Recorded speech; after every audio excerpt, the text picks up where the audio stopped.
What's going on, guys? Hello. How you guys doing? Welcome into the stream. Hope you all had a fantastic day. Today, we are doing a little bit of React Andino to celebrate the fact that we have beaten Kaizo Ironmon finally. Oh my god. Beaten Kaizo Ironmon. How am I late? I'm on time. What do you mean? In fact, I was a couple of seconds early, actually. I was early. Yo, what's going on, everyone? Hope you're having a fantastic day so far today. What's happening, guys? Can I crack my shoulder? Can I crack my shoulder? No, I don't think. Get your stretches in. Get your stretches in. Get your stretches in. Ugh. Wait, back. Oh my god, I did it. I did it. Yes. Woo! All right. What's going on, everyone? Welcome, welcome, welcome, welcome. Yesterday was a very, very good day. And my god, it is warm. I swear to god, I'm sweating in my own house. Usually it's cold in my house. Today it's very warm in my house. It's so warm. Hi, what's going on, guys? Hello, Owen. Hello, Brian. Hello, Oxic. Hello, Scope. Hello, Mango. Hello, Rowan. Hello, Dr. Crown Man. Hello, Brendan. Hello, Amelia. Hi, guys.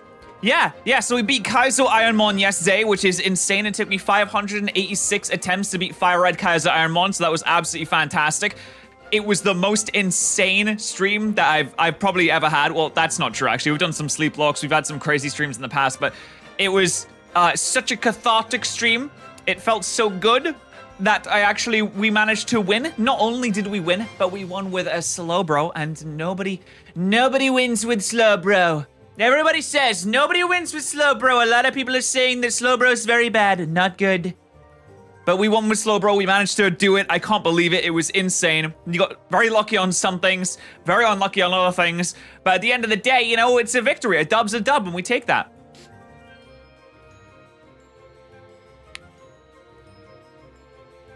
Not that hot. It's 30 in Sheffield. I don't care about the not that hot people. It's hot in my house. It's hot in my house because I have 2 lights. I have a PC, I have 3 monitors here, 6 consoles, a bunch of fucking wired, dude, moderator stands, cat cam, dog cam. There's a lot of technology in my room, so it's very hot in here, and it's like a sauna. It's very toasty. I don't have to worry about being cold. Leo likes it in here. He left because I was yelling, though. He doesn't like the stream. He doesn't like it when I stream. He runs away because he yells. He was on my chair before, but now he's not. I actually brought a tactical treat up to lure him away from my chair because I was gonna have to sit down at some point. But he found the tactical treat, ate it, and then ran away. So I guess it worked, really. At the end of the day, I think we can say that I won that situation. Congratulations to me. Bro hates us? Wait, what? Who hates you? Leo is indeed the best boy. Yes, he is the best boy. Also, it's gonna be super hot in the UK for a while, so if you live in the UK, get ready for some temperature. I also left my round glasses at my parents', so I don't have them right now. I don't have Harry Patterrz, the boy who nuzlocked. I only have normal Patterrz, the blue one. Unfortunately, so I left my freaking glasses, and I'm like, damn, because they were like cool glasses, and I thought they were pretty sick, and I think that people like them as well. So I was like, oh man, that kind of sucks. But you know, what are we gonna do about that? Do you have an AC unit? Do I have an AC unit? No, we don't have AC units in our houses in the UK. That's not a thing. If you have an AC unit in your house, you are rich. You got lots of money if you can afford that, because electric costs a lot, and AC units cost a lot, just not a thing that we have in houses here. Though it would be nice right now. Oh my god, it would be really nice right now. How much is one? I don't know, they're like a couple thousand, I think. I don't know. Dude, it's expensive here. I think you'd be part of the minority, but I don't know why I'd be part of the minority. I don't have one. No, I definitely don't. Get a fan. A fan would just blow warm air into me, which is not ideal. I'm trying to like power through it. I'm sure it'll be all right. 400 to 700 quid? Dude, that's a lot of money. That's a lot. But anyway, guys, how are you all doing? I hope you had a fantastic, what day is it? Weekend? What day is it? Is it Wednesday? It's Thursday, never mind. Hope you had a good weekend last weekend at the very least. It was my birthday last weekend. Can you include me in your videos? What do you want me to do? Not doing well because hot? Honestly, that makes a lot of sense. Oh, it's Wednesday. Thursday's tomorrow. Guys, I'm recording a video with Tobin tomorrow. First time I'm recording a video with Tobin. I'm super excited. It's gonna be awesome. Yo, Kieran, what's going on? How you doing? Don't worry, if you've got exams, just think, there's only so many exams that you have to do until you never have to do an exam again. So if you do an exam now, that's one less exam that you'll have to do in your entire life. How cool is that? At least that's how I see it. That's how I always see it. Like, okay, that's one less of the total amount of exams that I'll have to do in my entire life. Because nobody likes doing exams.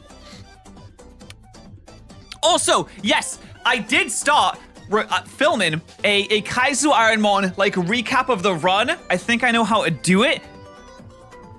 So hopefully, I mean, it'll take a while to do, but I think I'll be able to do it. My God, that run had such a good story to it. I feel like I would be doing everyone a disservice if I did not make a video from that run because it was such a good run, especially toward the end. Guys, the only reason that we beat Kaizo Ironmon was because of a Cloyster using Thunderbolt when we had Volt Absorb to restore our health. Cloyster was our starter and HM friend for the entire game. It carried us through the entire game. We took it out of the party at the end, but it reappeared to give us health. And that's the only reason we would have died otherwise. Slowbro has a Shelder on its tail. That blew my mind. When someone said that, that blew my mind. I was like, Shelder is on Slowbro's tail. So not only was it the only reason that we started that run, the thing that carried us through the entire run, the thing that saved us at the end of the run, but it's the only reason Tokka had the power that she had at the beginning anyway. How crazy is that? Yo, Amelia, thank you so much for the one gifty. I appreciate that. Thank you very much for the gifty there. T-Tar missing back-to-back moves, very important. Also, the Ninjask missing Sludge Bomb with Hustle. But to be fair, we did get critted on the first turn of the Elite Four. We got some pretty bad luck in the Elite Four. We got put to sleep. We got critted so many times. I think we got critted more times than we didn't get critted. It was kind of crazy. Can I join your reaction videos? I mean, yeah, you just be in the chat. Everyone in the chat's in the reaction videos, yeah. You just, yeah, when we're doing reaction videos, just chat. There you go. Boom, you're in it. This is really easy. It's cool. But we finally did it! It feels so good. It feels almost not real. I'm still riding that high for a bit. Did we react to the Xbox showcase? Yeah, I did a stream of that. You could see it. It's on the past stream channel. I think it's still public. It should be public. You should be able to watch it if you want to. I just exist in the chat. And there you go. Bada bing, bada boom. Guys, you seen the Reddit blackout thing? What do you guys make of that? Basically, the entirety of Reddit went into like this blackout mode where they privated a bunch of big subreddits because they're going to make API changes, which would essentially make it impossible for third-party apps to function. And for a lot of disability access comes through third-party apps, which would then cease to exist. So a lot of big subreddits went private in protest, and the Reddit CEO was like, ah, fuck it, I don't care. I don't care. I don't give a fuck. So that's where that stands right now. I don't think they give a I don't think they care at all. Trump got arrested. That's funny. He does the best crimes. He does the best crimes. And gets arrested for them too. Can you believe it? Arrested for the best crimes. The good crimes. Funny, you got arrested. That's kind of funny. Dude, I can't believe he is so dumb. All he had to do was like give some files back. And he said, no, we're not gonna give them back. I'm keeping them for myself, they're mine. And he had so many chances, and they were like, oh my God, just give them back. Come on, dude, just give them back. We don't wanna have to do this. Come on. He's like, no, I'm keeping the files, they're mine. I like to flex on my dentist. And then eventually he's like, all right, well, we have to indict you now. We have to indict you. He's like, well, I don't understand why you're indicting me. It doesn't make any sense. Is r/patterrz still public? Well, yeah, but no one posts on there anyway, so it's fine. I don't even know how to make a sub private. I'm gonna be honest. I literally have no idea how to make a subreddit private. We can pretend it's private by the fact that no one posts on it.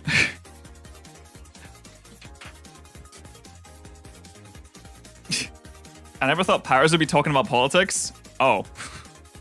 Welcome to my streams. I do that a lot.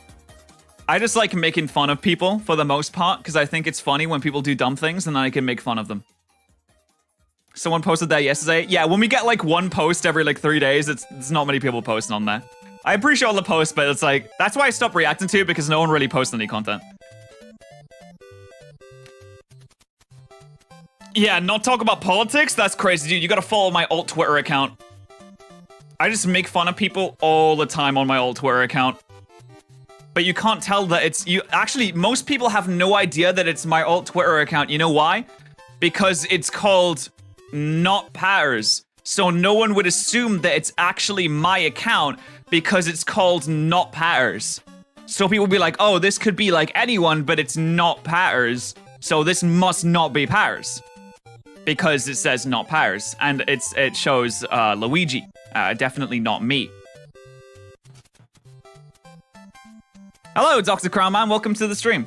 What are we reacting to? Videos. Big videos. So what's going on? So is the Reddit blackout still going on? Oh, it's gonna continue indefinitely, moderators say. But how many moderators, how many subreddits? Do these like actually matter?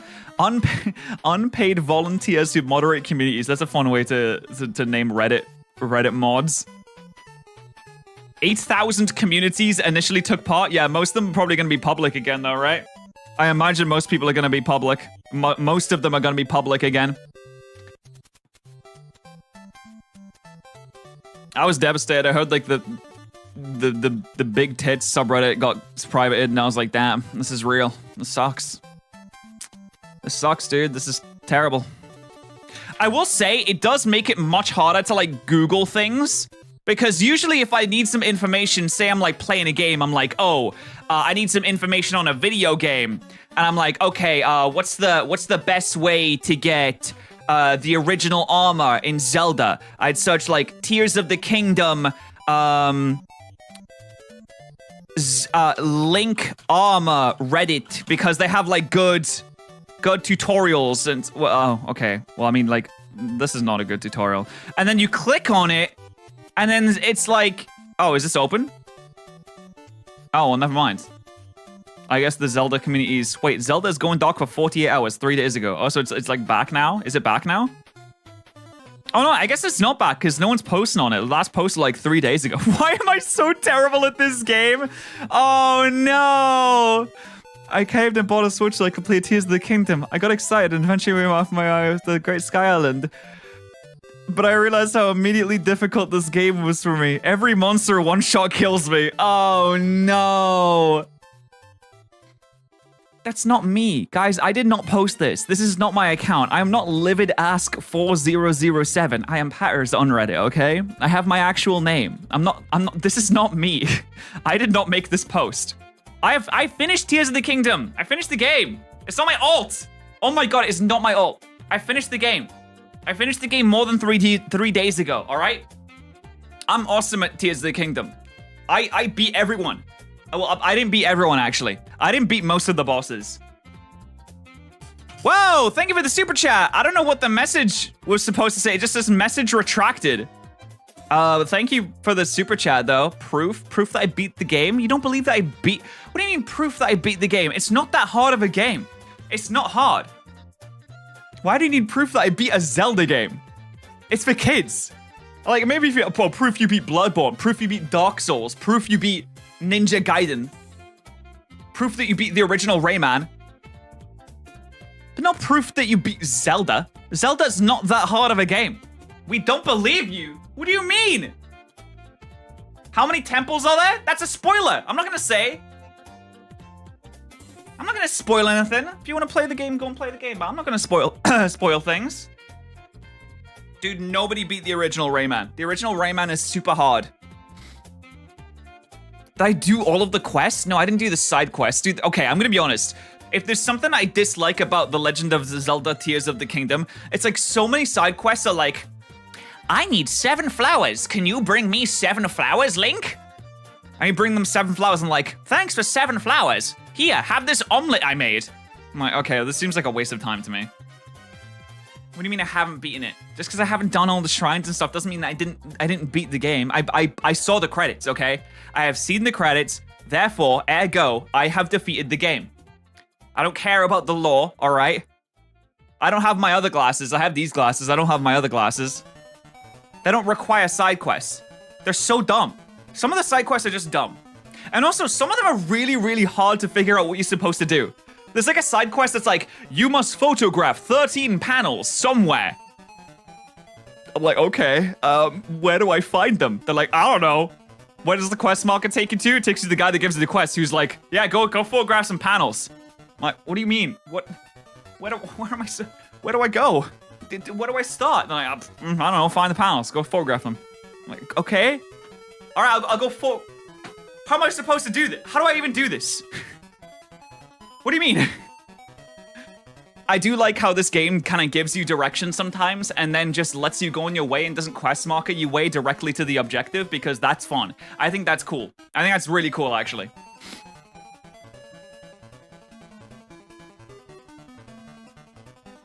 This is an awful of trying to convince us you finished the game. Hard to believe you. Oh my god! I did it! I don't want to say what I did because that's a spoiler. Can I say that I beat Ganondorf? That's not a spoiler. I beat Ganondorf. There you go. Evidence. Oh my god. That's not Ganondorf's in it. Yeah, Ganondorf's in a Zelda game. Oh my god, spoilers. Oh my god, you've ruined the game for me. Fucking Ganondorf's in it. Oh, I had no idea. You're trying to convince us too much. Oh my. Dude, I can't win with you all. I can't win with you lot. It is impossible. Impossible to win with you lot. McDonald's made a Game Boy Color game for Grimace. What? McDonald's made a game... McDonald's Game Boy game. McDonald's just made a Game Boy game in 2023. What? Of Grimace's birthday, McDonald's has just released a brand new Game Boy Color video game in 2023. Let's get something out of the way immediately. I love Grimace. Grimace rules. Grimace has that McDog in him. And according to the McDonald's fandom wiki, it has neither been confirmed nor denied that Gritty, the NHL mascot of the Philadelphia Flyers, is the same species as Grimace. And the best character out of the entire Ronald McDonald What the fuck is Grimace? gang is celebrating his birthday at McDonald's with a new purple milkshake. Genius! And a freaking video game. That's right. Right now on Grimace'sBirthday.com, you can play the official Grimace video game. That's what I wanted. I wanted McDonald's lore today. That's very good. Celebrating this monumental event in history. And the crazy thing about it is that turns out the file itself is an actual Game Boy Color He's got a ROM. dumpy. So if you have a way to do so, you can play. He's naked. I don't think he should be near our kids. We gotta protect the kids. On a device that plays ROMs like that, or even on official hardware. But now let's Is McDonald's grooming your kids with Grimace? do what we came here to do and play Grimace's birthday game. That's I don't think I want to play that. I think I'm good. I think I'm fine actually. I don't think I need to play it to be fair. But he's wearing fur. Does fur count as clothes? Does fur count as clothing? If you have enough body hair, would it count as clothing? Because I don't think it does. Who wouldn't want to be groomed by Grimace? Okay, I don't think that's necessary. All right, today we're going to react to the Russian Pokédex because everyone keeps asking me to do that. So we're going to react to the Russian Pokédex today. We're going to take a look at it. We're going to see like, oh my god, there's crazy things in the Russian Pokédex. Whoa. Everyone keeps telling me to react to this. Everyone's like, patterrz, react to the Russian Pokédex. I keep getting suggestions in my Discord server. How to become a member? Click the join button on the channel to become a member. Thumbs up. Or click the join button on the stream. Oh, we're gonna sit down for this. You will need to be seated for this. Yeah, we're gonna react to a little bit of Russian Pokédex. Whoa, a little bit of craziness, a little bit of wackiness. Does it cost money? Well, Yeah, becoming a member to the channel does cost money. That's kind of like the point. I mean, if you're lucky, you can get a free membership if you get gifted a membership, if you're very lucky. Okay. All right, here we go. I'm going to do an intro. Everyone keeps telling me to react to this video. The original official Russian Pokédex. Well, fine. Maybe I will. It's even narrated by Alpha Lad. Let's take a listen. Cannons are used to crush protests in Southeast Asia. Wait, okay, I started about 7 seconds into that. Let's, maybe we need a little bit of context. Let's get some context for that.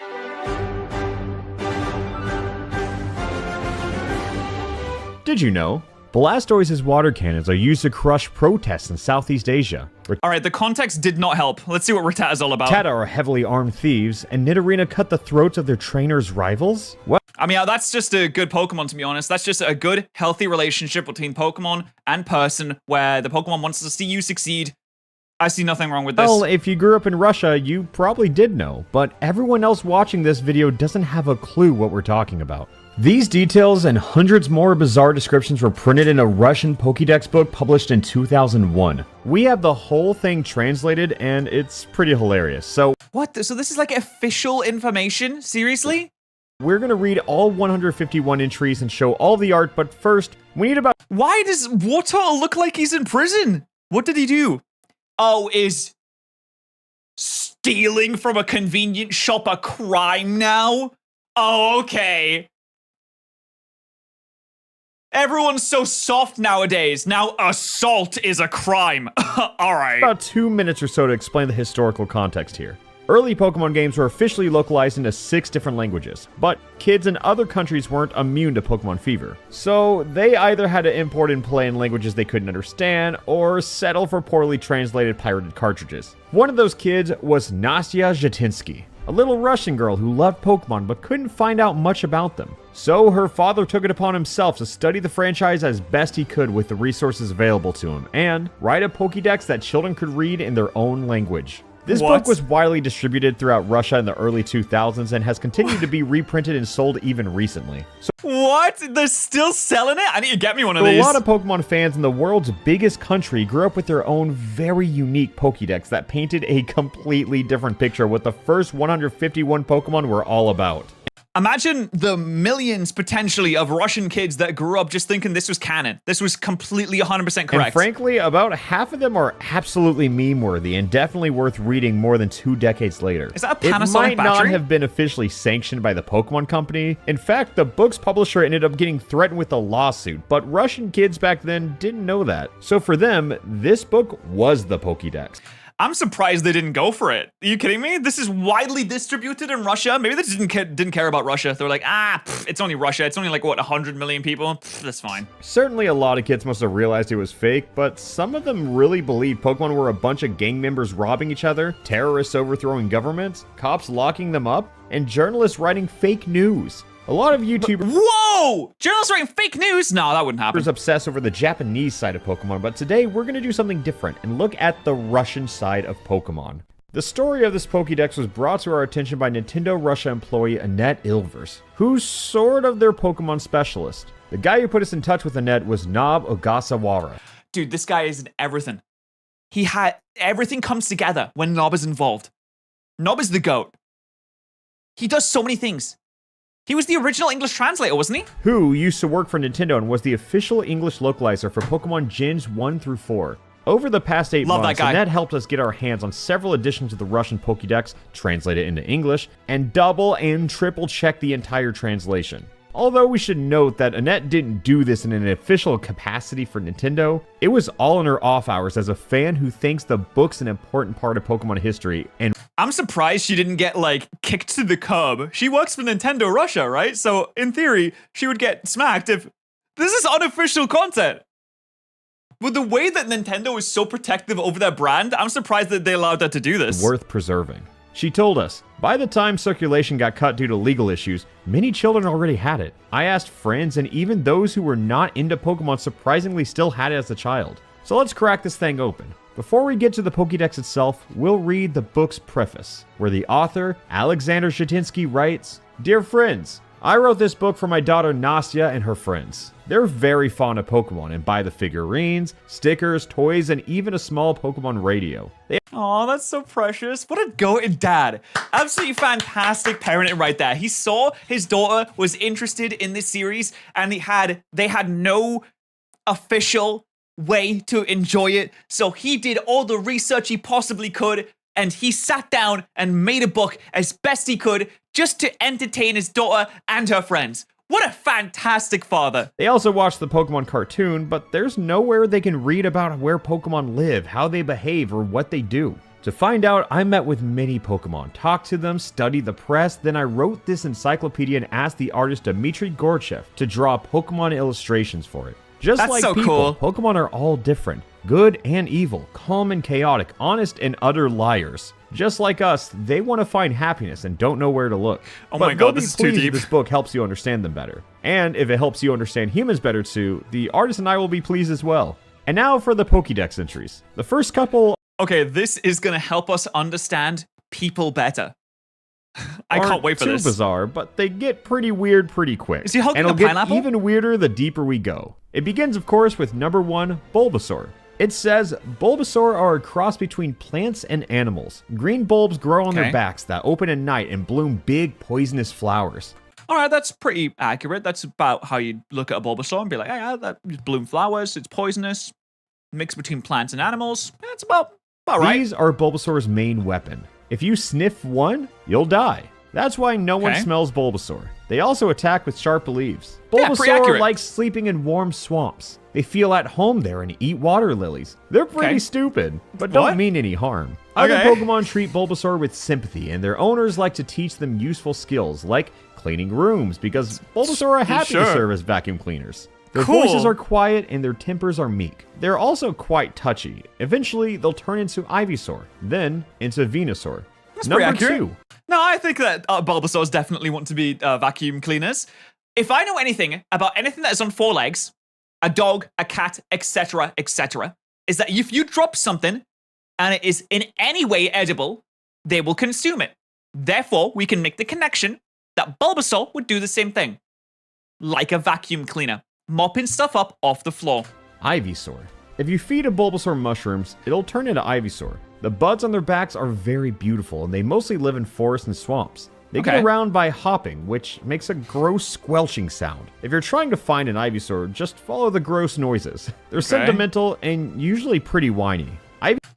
Sounds exactly like an Ivysaur enjoyer. If Ivysaur's your favorite Pokemon, you're probably whiny. Ivysaur are smarter than Bulbasaur, but not by much. Several attempts were made to train Ivysaur for use in wedding ceremonies, but What? the brides were afraid of them. And every venture ended in failure. What exactly are you using an Ivysaur in a wedding ceremony for? As decoration? Are you killing it?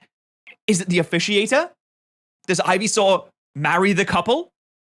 Does Ivysaur become the groom? Recently, they've been getting invited as guests on the TV show To Help the Florist, where the hosts try to combine them with pineapples in front of a live studio audience. Ivysaur actually enjoys it, which proves how stupid they are. Oh man, there's nothing wrong with enjoying pineapples, although I don't like them personally. I think that's alright. Number 3, Venusaur. These massive Why Pokemon does are he look like helpful that? around the house, like carrying heavy objects and guarding the home. But their True. favorite thing is acting like a flower bed in the front yard. True. At the opening ceremony of the Seoul Olympics, 2,000 Venusaur formed a giant living bouquet in the middle of the soccer field. But don't be fooled, they're very fearsome in battle. Where did this Russian father get the idea that Venusaur was at the Seoul Olympics forming a giant living bouquet? Their What? favorite trick is jumping on their foes and flattening them with the weight of their 100-kilogram bodies. And they don't hesitate to poison, bite, and scratch them too. Venusaur Sure. are trustworthy and kind, giving their masters Yes. rides on their backs and letting them sit between the leaves of their flowers. I think riding a Venusaur would be a fantastic experience. As long as the flowers don't smell like really bad. I think those flowers could be like the really disgusting flowers that smell really bad. So as long as it doesn't smell really bad, you'd have an enjoyable experience. Just sit on Venusaur and just go for walks and all that. But Venusaur erupt into rage as soon as they see an enemy, so be prepared. Venusaur will not show mercy. Number 4, Scary. Charmander. Is he drinking petrol? What are you doing, mate? He's got such a big belly as well. Where did he get the idea that Charmander was drinking petrol? Just from, like, the flame tail? Charmander is so cheerful and playful that they get careless with their tail flames. They light up anywhere, anytime, which causes wildfires. One time, a Charmander burned down a clothing store in Tokyo when accidentally brushing its tail against a wedding dress. That sounds Another accurate. fire happened in a bank when Charmander tried to light a cigarette for a security guard, but miscalculated the strength of his flame and set fire to the cash register. $3 million turned into ash. Oh, man, Charmander, you gotta pay that back. You gotta get a job. You gotta go work at McDonald's now. It's gonna be a while before you pay that one back. Charmander refuel by drinking 1 liter of gasoline per day. If there's not any gasoline available, they'll refuel with alcohol instead. That makes sense. Both incredibly flammable materials. So Charmander just chills out with a bottle of whiskey.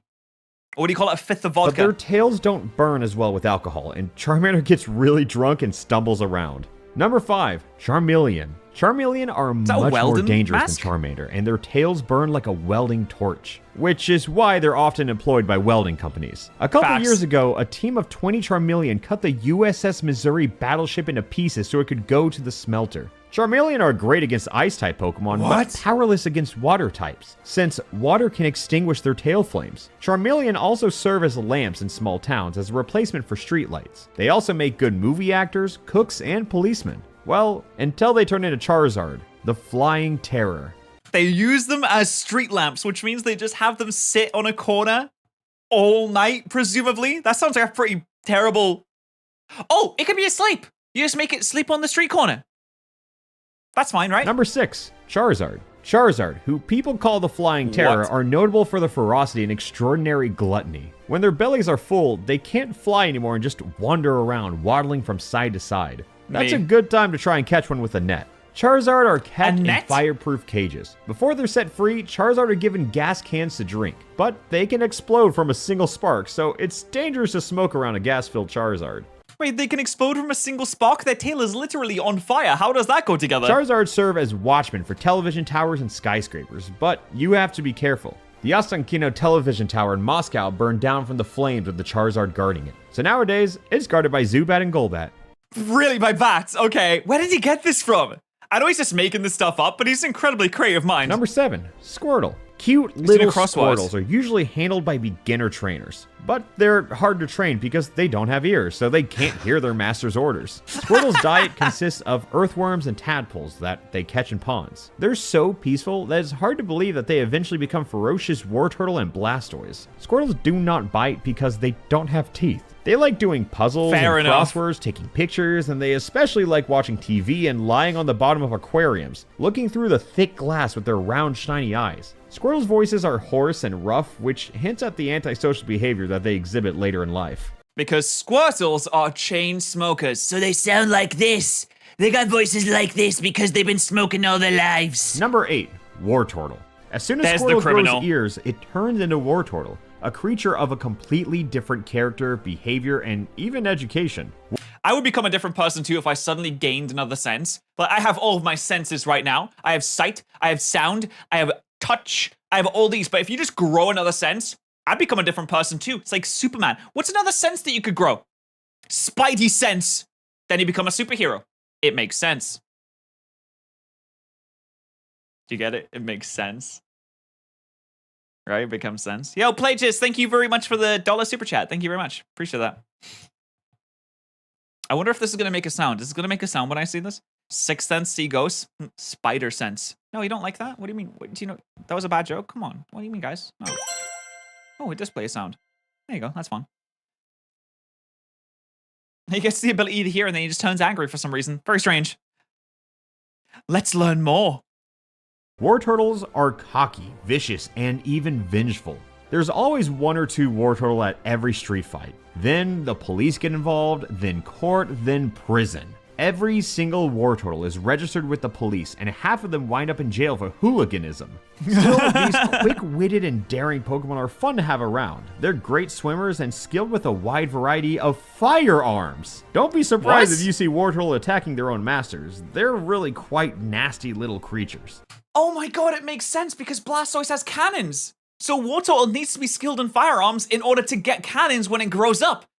It goes from maybe Glocks an AR-15 to a cannon on its back.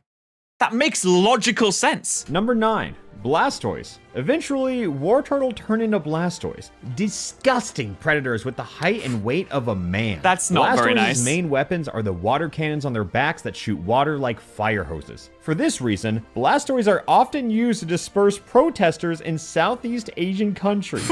In Europe, they're used to water lawns, but they need to be fed on time. Otherwise, hungry Blastoise can kill the entire population of a small town. That seems like an unnecessary risk to take with your lawn. I would just say maybe have a hose that you use manually, as opposed to hiring a creature that if it doesn't get lunch on time, it will genocide your entire town.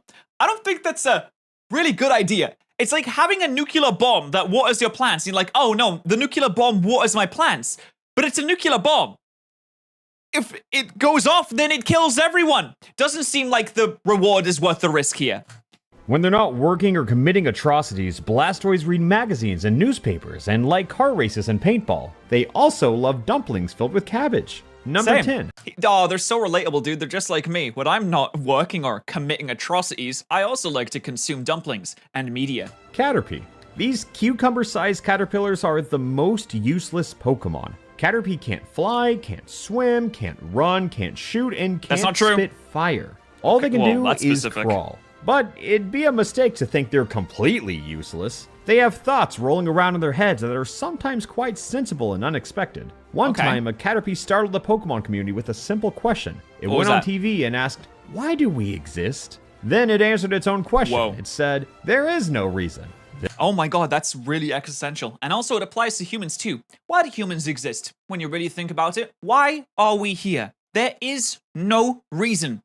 Do we exist to procreate and make more of ourselves? That doesn't seem like much of a reason. It is something that we do, but is it a reason for our own existence? I don't think so. Why are we here, chat? Then it crawled away to eat fern leaves. Caterpie are very thoughtful. They're friends with singing teachers, plumbers, and soldiers who got drafted. They ask Caterpie how to live. Oh, soldiers that got drafted? That is way too applicable to current day politics. Then it tells them. Caterpie gives different advice to everyone, and that's why they actually do have some value. Number 11, Metapod. In wintertime, Caterpie roll up into big green bags and turn into Metapod. They only retain their eyes and a small nose, although they lose their nostrils. Metapod don't eat or even breathe. They just sit there thinking and waiting to become Butterfree. What are they thinking about? Experienced trainers hang groups of Metapods over stoves and radiators so they ripen faster. Unfortunately, it's quite painful for Metapod. Banana. They sweat and suffer. You can see it in their eyes. It's best to put a Metapod under your bed and forget about it until spring. Then until spring, it takes the entire time? They're just sitting there with nothing to do, nothing to look at, trapped, unable to breathe, eat, speak, even move for months. I'd go crazy.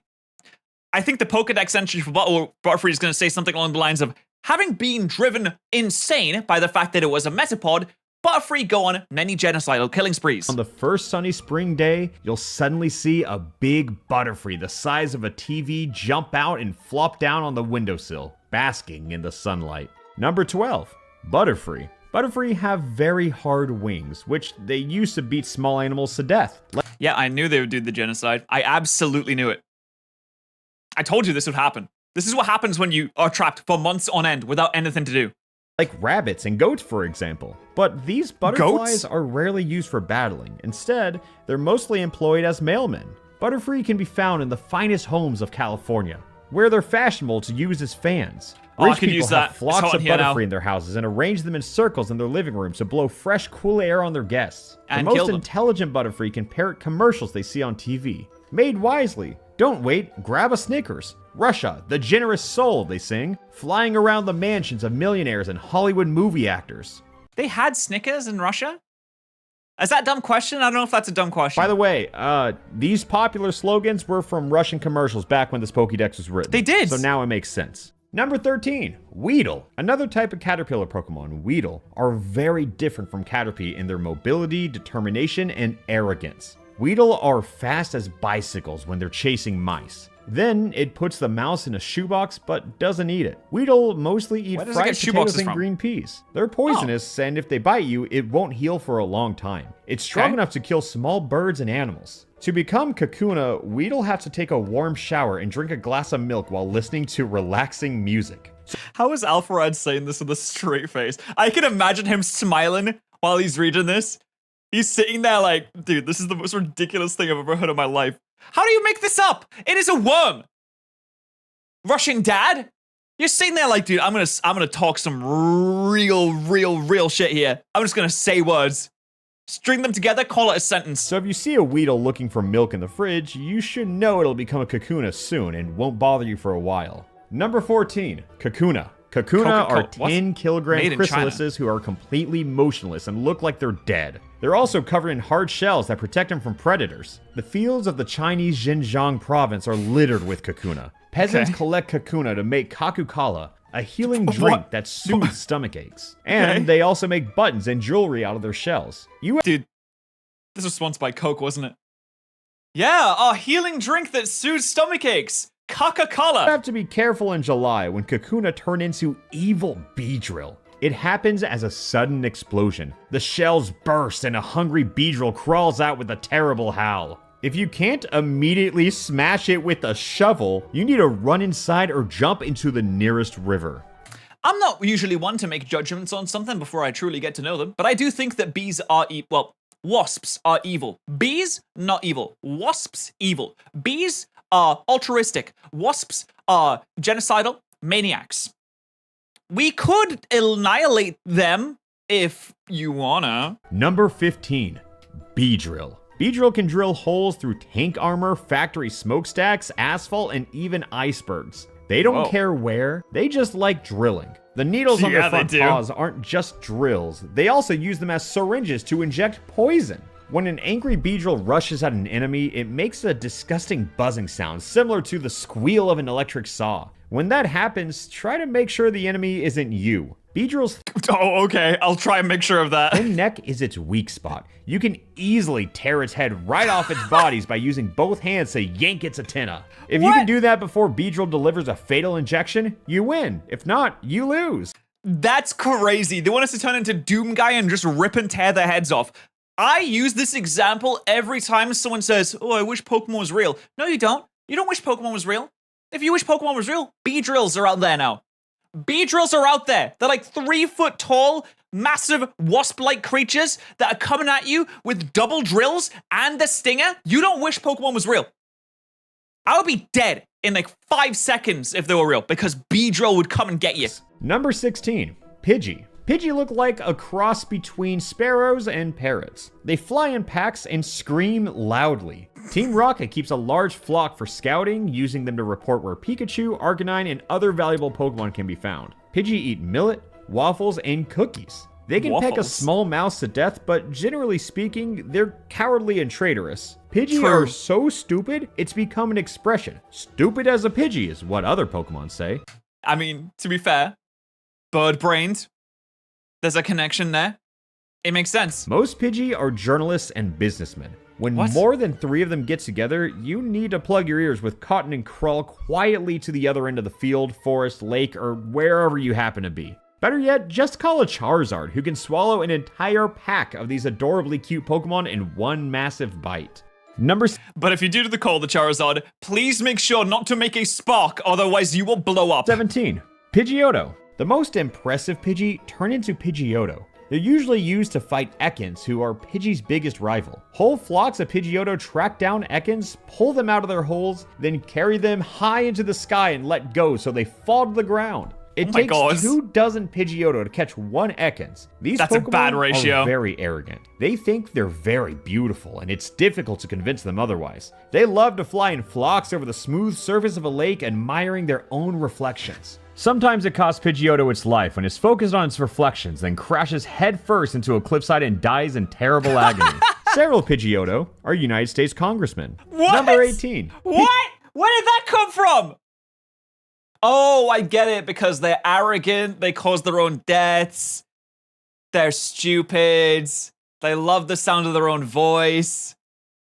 I feel like that gels pretty well with a lot of United States congressmen, actually. Never mind. Pidgeot. Even though they come from Pidgeotto, Pidgeot have completely different personalities. They're quiet, reserved, and don't like society. Usually they sit on road signs all alone and drivers ask them for advice like, how do I get to Paris? And they squawk, I don't know, leave me alone. The drivers try to feed Pidgeot cheese and meat pate, but they're very proud creatures who refuse to eat out of people's hands. Notable Pidgeot include 1 writer, 2 clowns, and 7 hairdressers who live all around the world.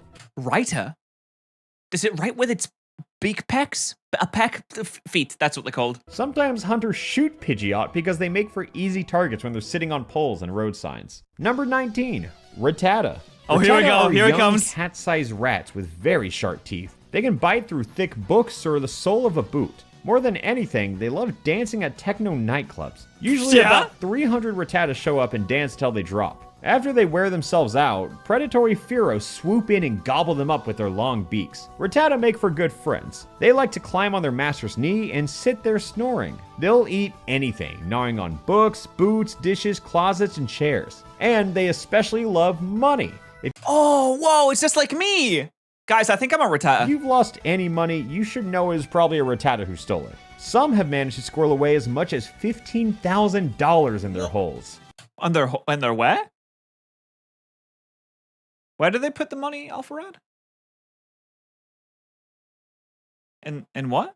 Number 20, Raticate. Raticate are only slightly bigger than Rattata, but much heavier. Imagine an 80-kilogram fluff ball with sharp teeth and a long tail. That's Raticate. With a running start, they can break through brick walls. That's pretty Raticate's strong. main occupation is unloading wagons with washing powder, toothpaste, and deodorants. 150 Raticate can unload a wagon in a single hour. But that does not seem that impressive. If they're 80 kilograms, they're pretty big, and they're unloading deodorant, that doesn't seem that impressive. 150 can unload one in an hour?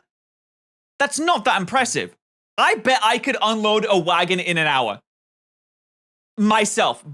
I am as strong as 150 Raticate. I think I could do it. But you should never hire them to unload wagons of food. They'll gobble up every last crumb. In Thieves. wintertime, Raticate hide in deep holes and eat their stashes of cereal and crackers. Sometimes they fight to get back stolen dollars from their Rattata relatives to buy themselves their favorite food, which is yogurt. Number 21. Based.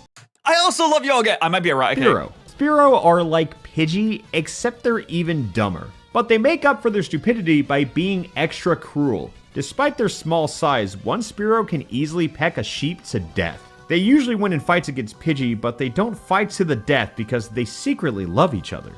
Oh, it's one of those situations like, no, Baka, I don't even like you, but then they secretly like each other. It's a kind of will they, won't they situation, like Pam and Jim from The Office. After the fight, they drink Fanta and sing songs. Some people train their Spearows for no-holds-barred cockfights. They toss 2 Spearow into a big cage where they peck at each other, feathers flying everywhere. Spectators throw down bets on who they think will win, but it's all a scam. The fights are usually fixed, and afterwards the owners split the profits. Spearow's most hated enemies are Nidoran, Nidoqueen, and Nidoking. They can't defeat them in battle, but they do lots of dirty tricks like crapping on their heads. Number 22, Nice. Fearow. Fearow hover in the sky. Why is there a Squirtle there? I don't understand why the Squirtle is there. Does Fearow give birth to Squirtle? For long periods of time searching for prey, then swoop down and snatch them with their sharp talons. They live in mountain caves and rock cliffs, and their long beaks are sharp enough to impale a small calf. Fearow eggs weigh 5 kilograms, and the shells are so thick that Fearows and their babies can't even break them. So The babies can't even break them, so they're just trapped inside of the eggshell. Unless some human comes along with like an axe and starts chopping at it. That seems like a really bad evolutionary trait where your eggshell is so thick that your babies literally cannot get out of it. So they just starve and die inside of it. Mother Fearow grabs the egg with her feet and throws it off a cliff down onto the sharp rocks below. Then the egg breaks and a baby Spearow pops out. Fearow live a very long time, maybe forever. No one knows for sure because there's never been a recorded case of one dying of old age. They've died in battles to be sure, but not of old age or disease. Number 23, Fearow specifically? Ekans. Is he reading a book? Ekans are quiet, long killers who live in deep holes. Their burrows have 2 exits because when Ekans slithers inside, they can't turn around and have to crawl out from the other end. They And that's why a straw has 2 holes. feed on Fearow and Pidgeotto eggs. Ekans keep their own eggs underground and only bring them out once a year during Easter. They lay them out on the grass and paint them different colors using their tails like paintbrushes. Ekans saw this Christian custom on TV and adopted it as their own. Ekans' spit is deadly, and their bites are instantly fatal. Their tails have sharp stingers, which are also poisonous. In short, they're very dangerous fighters. In civilian life, they like to read books about history and philosophy, turning every page with their tail. They're just Number like 24, me. Arbok. Does he have like a base boosted kind of wing cape? What do you call these things? Cobra? It looks like he has a built-in base boosted audio in his body boombox. Arbok are giant serpents who weigh almost half a ton and are as long as buses. They use poison and bright beams of light to paralyze their enemies. When they do that, they hiss and remain completely still. After their victims die of fear, Arbok swallow them whole. They could swallow a whole cow if they wanted to. Their only weakness is that they slither very slowly. Arbok can only slither a distance of its own body length per hour. Fearless Arbok hunters sneak— What? It can only slither its own body length per hour?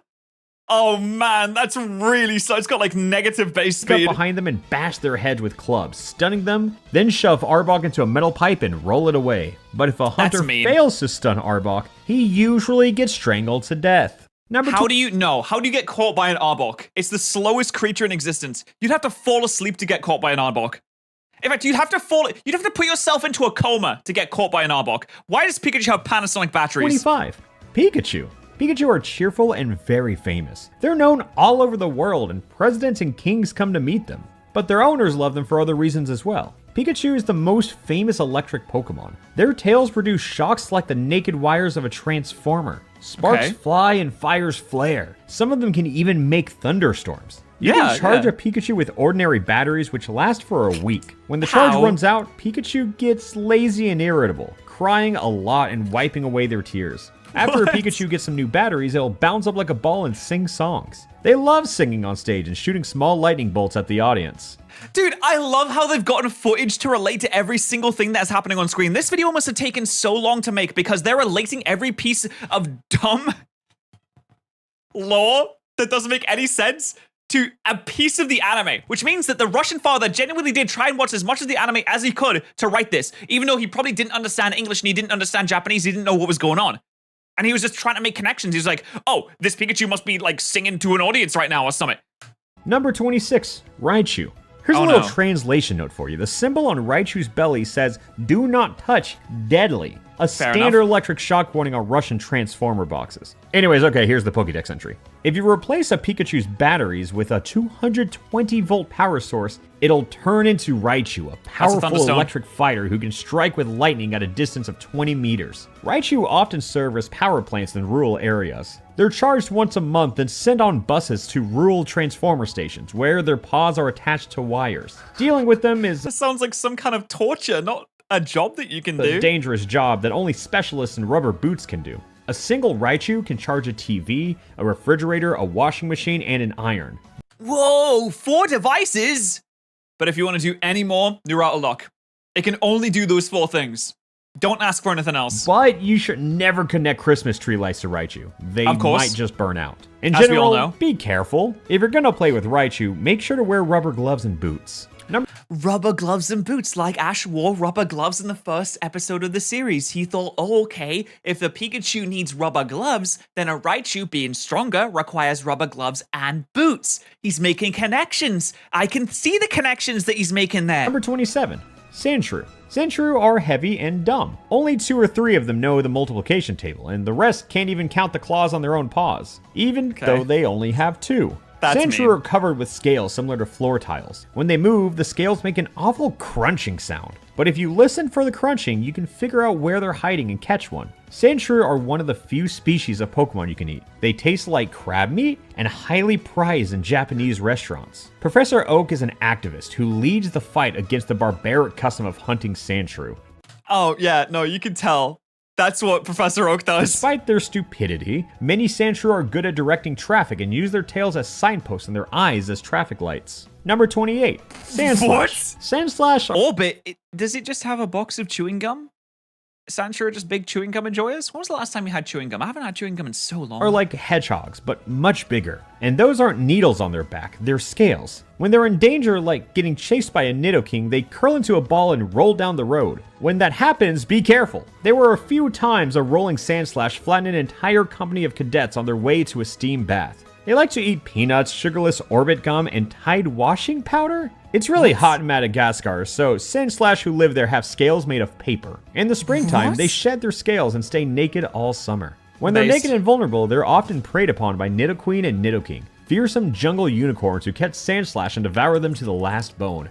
Jungle unicorns? What? And sometimes they eat their trainers too. Number 29, Nidoran female. What is this? Nidoran, you are way too young to have that lipstick and those ear piercings, alright? What is that, Life magazine? Unlike other Pokemon, the Nido family are divided into males and females. The small and pretty female Nidoran are quite rare and have poisonous teeth. They strike up conversations, flirt, and give provocative looks, then suddenly pounce on their chatting partner and bite their neck. Nidoran like to eat cakes, sweets, and lipstick, and love flowers and perfumes. They only read fashion magazines and watch TV, and they love to daydream. You should always be careful around these charming females, though. They're not just toxic, but also huge liars. A few Nidoran work as TV presenters, but more commonly employed as department store clerks. Number 30. What?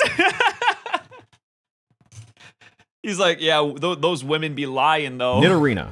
After maturing, Nidoran turns into Nidorina, evil and grumpy creatures who bite and scratch. They're always mad about something, irritable, and always criticizing the government of the countries they live in.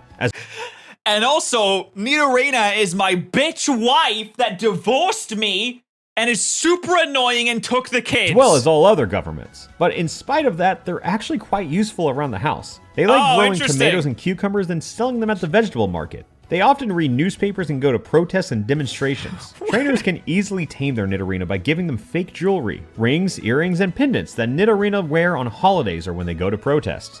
And women be shopping, am I right, fellas? Nidorina are loyal to those trainers till death and happy to cut the throats of their rivals. They're very caring. Apart from the one that cheated on me, Sandra! Number 31, Nidoqueen. I swear I got it. This Nidoqueen is also like super like I hate Nidoqueen. It's super they're awful, they're terrible. And then the Nidoking line is like, oh, Nidoking is like super awesome, a really good king. Everybody likes them, they're really cool. Some especially vicious Nidorina turn into Nidoqueen, who are as tall as ceilings and heavy as cows. They're the queens of the Nido family, and despite their weight, they're very agile and dance beautifully, waving their thick tails around. But it's not a good idea to approach one when she's dancing. One time at a party, an overenthusiastic Nidoqueen crippled 17 teenagers with her tail. Nidoqueen likes to drink, especially champagne with gin and tonic. Some of them smoke pipes. After a Nidoqueen's been tamed with gin and tonic, you can use her to carry food and water, agricultural work, and removing pavements from roads, which they break open with their tails. They make for good mothers and grandmothers. Okay, fair enough. Okay, Nidoqueen had a good one. Just Nidorina is just, nobody likes Nidorina. To be fair, Nidorina does suck. 32. Nidoran male. Nidoran are the male. When you have tamed the woman, they make a good mother and grandmother. When you've tamed the female with a gin and tonic. Males of the Nido family, although they don't really deserve that title. Small, suspicious, and cautious, they don't trust anyone and always hide behind rocks, sticking out their huge ears to listen for danger. Nidoran are convinced everyone's out to get them, even though for the most part, no one cares about them. Even female Nidoran prefer Charmeleon, romantically speaking. Nidoran have actually grown pretty bitter about that fact and dig their horns in the ground with impotent rage. Oh my god. Nidoran male is an incel. Nidoran male is an Andrew Tate enjoying incel. They often work as journalists, writing about new video rentals, books, and theatrical productions. Their art and they complain about how woke it is. They say, this new theatrical production had a woman. I'm sick of these woke cinema. Articles are cleverly written, but filled with pessimism. If a male Nidoran ever manages to pull a female Nidoran, the two make a great married couple. Oh my god, the incel redemption arc. Number 33, Nidorino. Nidorino like being bachelors, eating delicious food, and watching soccer on TV. They also love singing folk songs, but it's best not to listen because they don't have any musical talent whatsoever. Nidorino make for good friends and great conversationalists on any topic. although they're most knowledgeable about sports, food, and politics. They attack suddenly, like all Pokemon in the Nido family do. If you're talking to one and let your guard down, he'll pounce on you, bite, trample, scratch, and stab you with his horn. But they're also forgiving. In a cool way. Their fits of rage last no more than 15 or 20 minutes. And after that, you can go back to hanging out peacefully. If you're still alive, that is. A lot of them work in the military to attack enemies.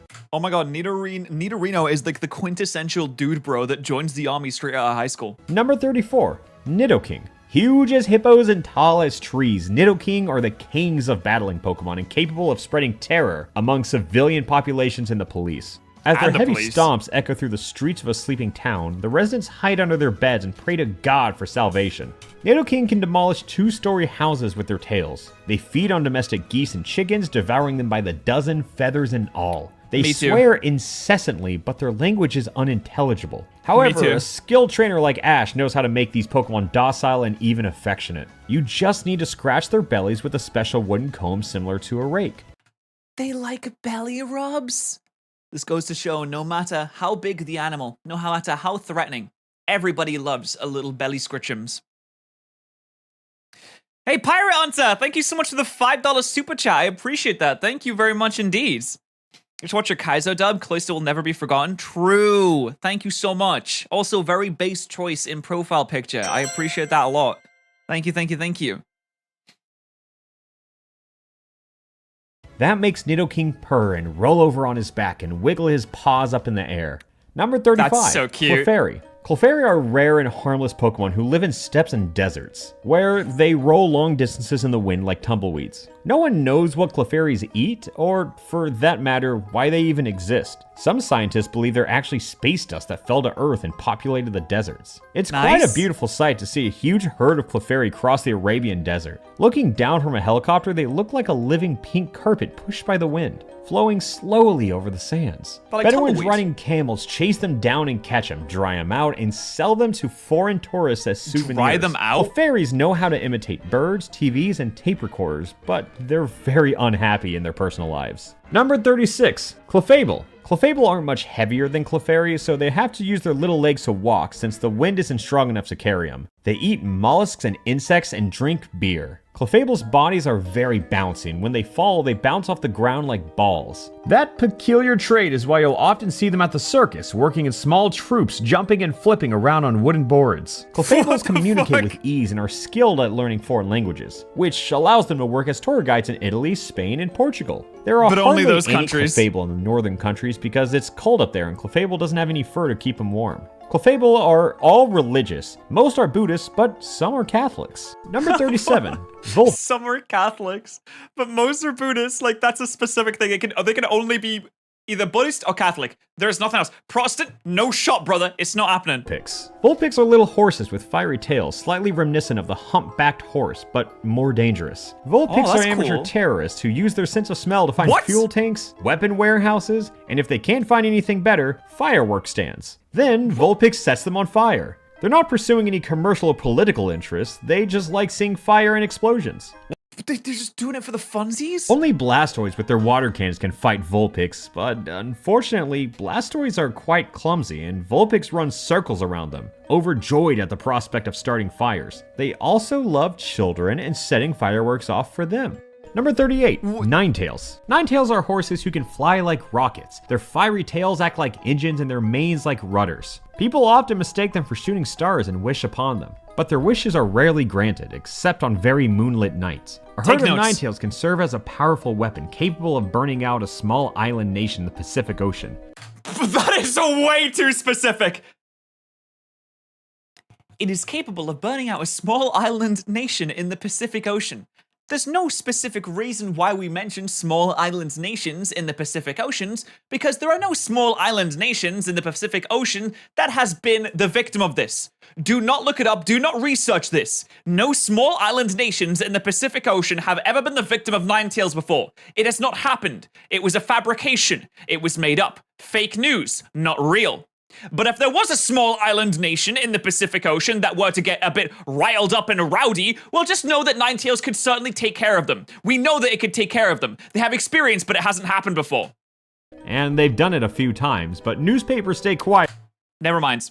They've done it a few times. They've done it. Wait, they've done it multiple times? How many small island nations in the Pacific Ocean are there for Ninetales to destroy? About it, since reporting on those kind of stories make Ninetales angry. People say a few Ninetales managed to fly to the moon, but they all died there due to lack of oxygen necessary for fire. When they're not being used in wars, they like to set off fireworks on holidays. Number 39, Jigglypuff. Jigglypuff are adorable and love singing more than anything in the world. Once in the company of other Pokemon, Jigglypuff grabs something that looks like a microphone and breaks into song with a gentle voice. However, Jigglypuff's voices are so gentle that other Pokemon quickly drift off to sleep. Is this going to be the first Pokedex entry that's actually just 100% accurate and not weird in any way? Jigglypuff gets very offended by this, so for revenge, they draw on the sleeping Pokemon's faces with markers. The Jigglypuff Opera House has a very unique layout. Instead of seats like a normal opera, it's filled with beds so the audience can drift off in comfort. Jigglypuff are also used medically for hypnotic sessions. They're amorous, shy, and often blush with embarrassment. Jigglypuff loves it when fans give them flowers. They smell them, then they eat them.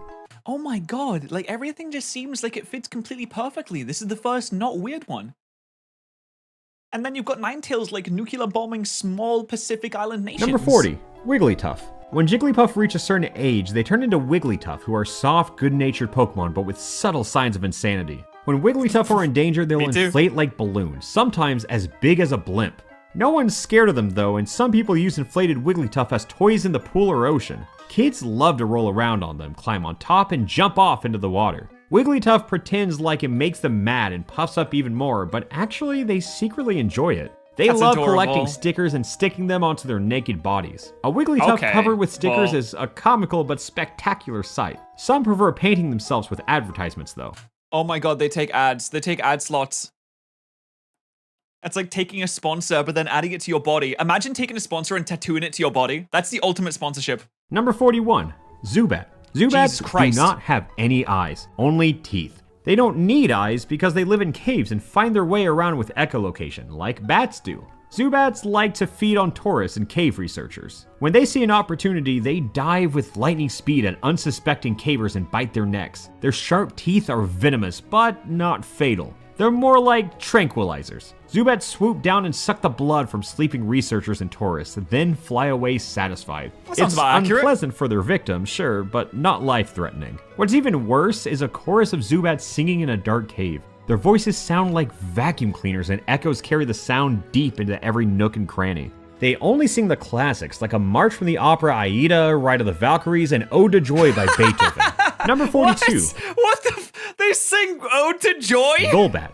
No one knows how these strange Pokemon fly. They're the Why is he in a military outfit? Same size as Zubat, but heavy as pigs. They flop about, drink blood, swell up, and wander around caves dragging their wings. Basically, they're just deplorables and nobody cares about them, not even cops or journalists. They like telling stories about their younger days, like when there were army Zubats who could drink 3 buckets of blood. They're probably lying, but no one cares enough to look into it. Actually, Golbat are pretty pitiful when they're stumbling around their caves, no good to anyone living way past their prime and mumbling their favorite song. Ode to Joy. Golbat Dad Golbat, you didn't hide your wings behind boys' backs. Although, what boys' backs? There's no boys in the cave, only tourists. You didn't hide your heart behind boys' backs. What is going on? Okay, this definitely needs a bit more explaining. Golbat singing is a reference to an old Russian military song. This is the kind of thing where if it was a video game, localizers would just swap out the joke with something completely different, but we're trying to stay as true to the source material as possible here. There's certainly some wordplay here, but it's too hard to explain and doesn't really make any sense in English. It's just too confusing. On to the next one. I believe Number 43, Oddish. Oddish are optimists with dark sense. Oh my god, they have little dummies in their mouths! Of humors and distant relatives of the Italian Cipollino. That's an Italian fairy tale, by the way. The leaves on their heads are poisonous. How does this Russian guy even know all of this? He's a very knowledgeable individual. Not only has he done insane amounts of research, but he's just a guy that knows a lot of things. Though some Oddish with edible leaves were recently discovered. They make for delicious salads. These strange Pokemon don't have arms, so you have to spoon feed or give them pacifiers. In Japan, they have Oddish feeding stations with plastic pacifiers stuck on the walls. Oddish like to drink fermented milk, coffee, and Japanese sake, then sing songs as they march off on a violent raid. Oddish know lots of jokes about Pokemon. They can live anywhere, even in garbage cans. If you hear laughter coming from a garbage can, there might just be an Oddish in there telling jokes. Number Hold on. 44. No, we're not skipping over the violent raids part. Where are they raiding? Hopefully not small Pacific Island nations. Gloom. In the Pokédex artwork, Gloom's shaking hands with Kolobuk, a ball-shaped character from Russian folklore who's made of dough. He's probably just here because they kinda look similar. Anyways, Gloom's dex entry says, if you water the leaves on an Oddish's head with potassium, eventually spicy mushrooms grow sprout and it'll turn into Gloom. Gloom like to mock and antagonize people, so they tend to get slapped a lot. Then Fair they enough. stumble down the street crying about their fate, even though they've got no one to blame but themselves. Most Gloom like writing poetry, which is why they have such tiny hands. But their poems are terrible. They're Aw, written in that's not Japanese fair. though, so hardly anyone understands them since Gloom live in the United States. That's because all Oddish grow up dreaming of moving to America. All Oddish grow up with one dream, the American dream. Americans make Tabasco sauce out of Gloom spicy mushrooms, but the mushrooms themselves should never be eaten. Number 45, Vileplume. Vileplume live in poor neighborhoods. They hardly move and just bask in the sunlight squeaking. They try to garner sympathy from people walking past telling stories about how they become edible mushrooms, after being poisonous and inedible in their younger days. People in those neighborhoods all got used to having Vileplume around and use them as chairs in cafes and restaurants and They use them sometimes as get into chairs? conversations with them. Oh, come on. They're poor, they're down, they're out of luck, and you're using them as chairs? That's just embarrassing. That's too much, that's too far. Vileplume speak English with such terrible accents that everyone laughs at them and gives them sips of their Coca-Cola. Vileplume's mushrooms are edible, He loves though, Coca-Cola. but everyone's afraid to eat them because Oddish and Gloom have such bad reputations. That's what happens when you take too long to get your act together. Vileplume tell them. stopped sharing their old poems from when they were young and don't write any new ones either. Would they realize that no one in America can speak Japanese? Like, hold on a minute!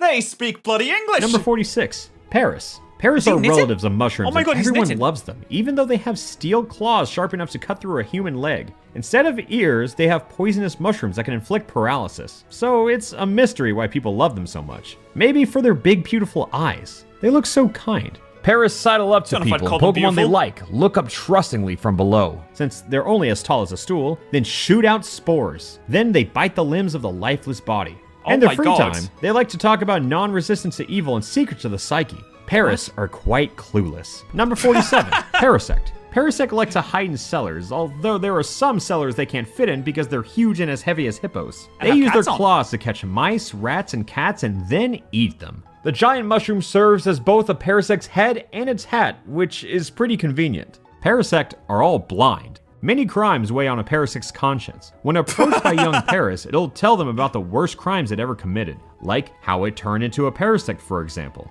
To evolve, it had to eat all the employees in a Miami insurance company after putting them to sleep with poison. 75 human lives. Oh my God, I can't even begin with this one. Does every Paris need to consume a Miami insurance company in order to evolve? Is there a real epidemic with Miami insurance companies? Do they have to install, like, turrets at the doors of Miami insurance companies to make sure no Paris come around and consume all 75 of them? They just wanted to help Parasect by selling it life insurance, but ironically, it turned out that they were the ones who got killed. Number 48, Irony. Venonat.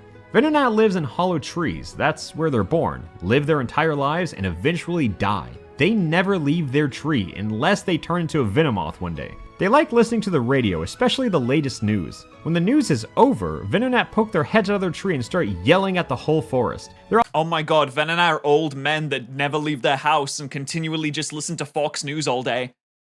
They sit there listening to Tucker Carlson talk about how there's evil immigrants on the street that are coming to get them. And they're like, oh my God, there's evil people on the street. They're coming to get me. And they poke their heads out and they start yelling at people. always yelling about the same thing, that the end of the world is coming. Yeah, they definitely listen to Fox News. There's no They way. end their yelling with, "Don't forget what I told you," then go back to hiding in their trees. Venonats are poisonous, but nobody knows why. Their voices are nasty and their eyes are bloodshot from constant screaming. Yep. This is the quintessential old white guy that listens to Fox News. But if you approach one in the evening, light a fire under its tree, and speak to it calmly, it'll act like a completely different Venonat and open up to you, revealing its sad and lonely side. Oh my God, it is! Everything about this is screaming just normal old guy. Or not normal, but like old guy. Number 49, Venomoth. If you've laid eyes on this giant butterfly and survived, count yourself lucky.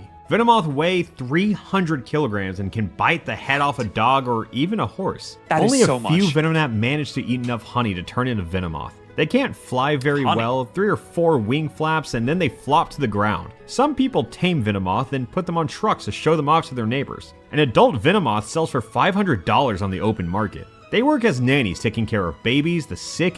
Hold on, they work as nannies taking care of babies? I don't know why you would give a moth, a 300 kilogram moth that can bite the head off of a dog easily, your child. They can't even fly. How is it going to take care of your baby?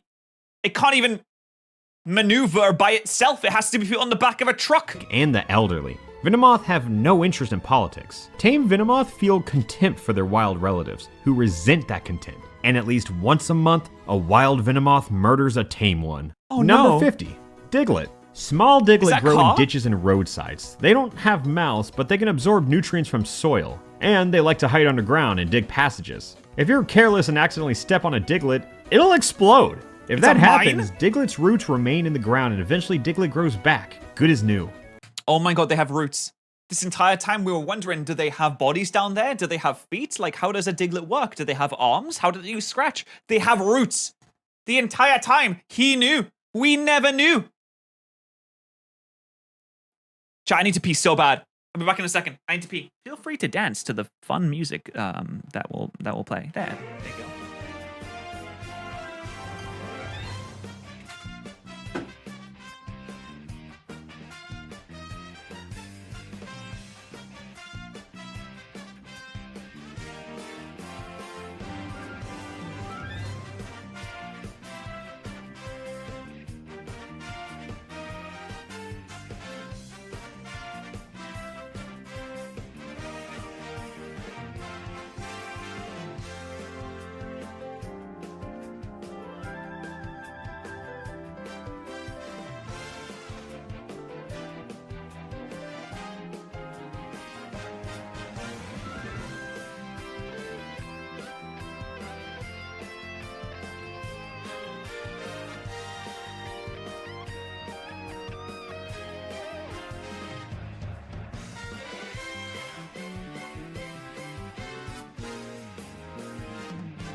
All right, let's continue.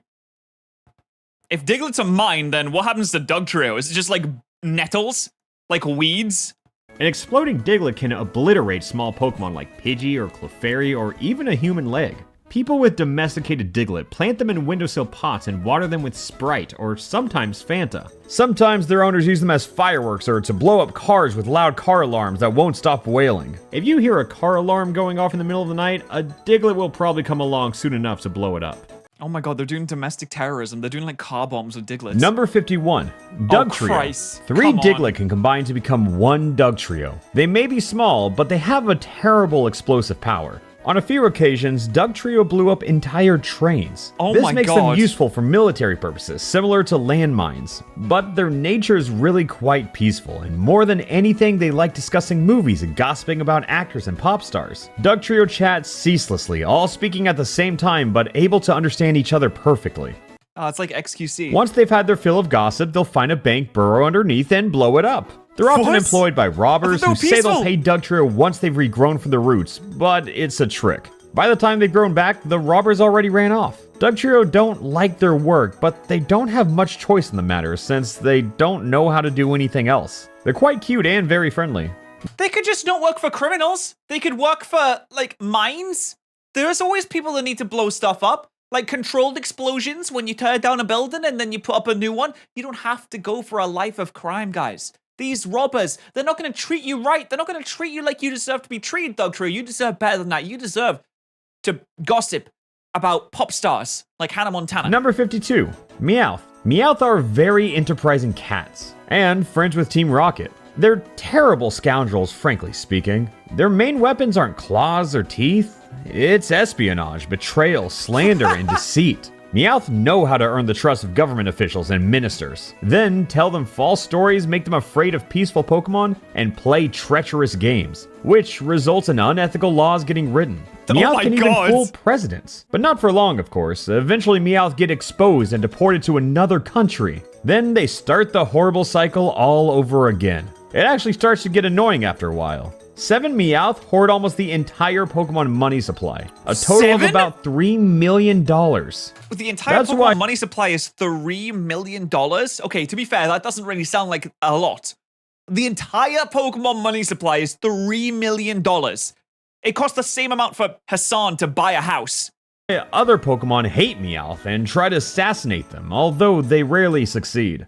Okay, we need to cut in here with some bad news. This Pokédex only featured original artwork for the first 52 Pokemon and a few others, but the rest just used their official artwork made by Game Freak. So far, I've been referring to this Pokédex as a book, but it was actually spread across 5 editions, with each one covering about 30 Pokemon. It seems the lawsuit we mentioned earlier is why the Russian artwork wasn't printed in later editions. We wanted to reach out to the book's author and illustrator to confirm that fact and find out if the rest of the Pokemon had Russian artwork made that just never got published. We'd really love to see them all. Unfortunately, contacting them proved impossible for reasons we don't want to get into now. So, well, I mean, I can imagine why it might be difficult. There's a few reasons in current day why that might be hard. We'll talk about it at the very end. We managed to collect a few missing pieces from the illustrator's website. For now, though, let's just say that if there were ever a full set of 151 illustrations, a good chunk of it appears to have been lost to time.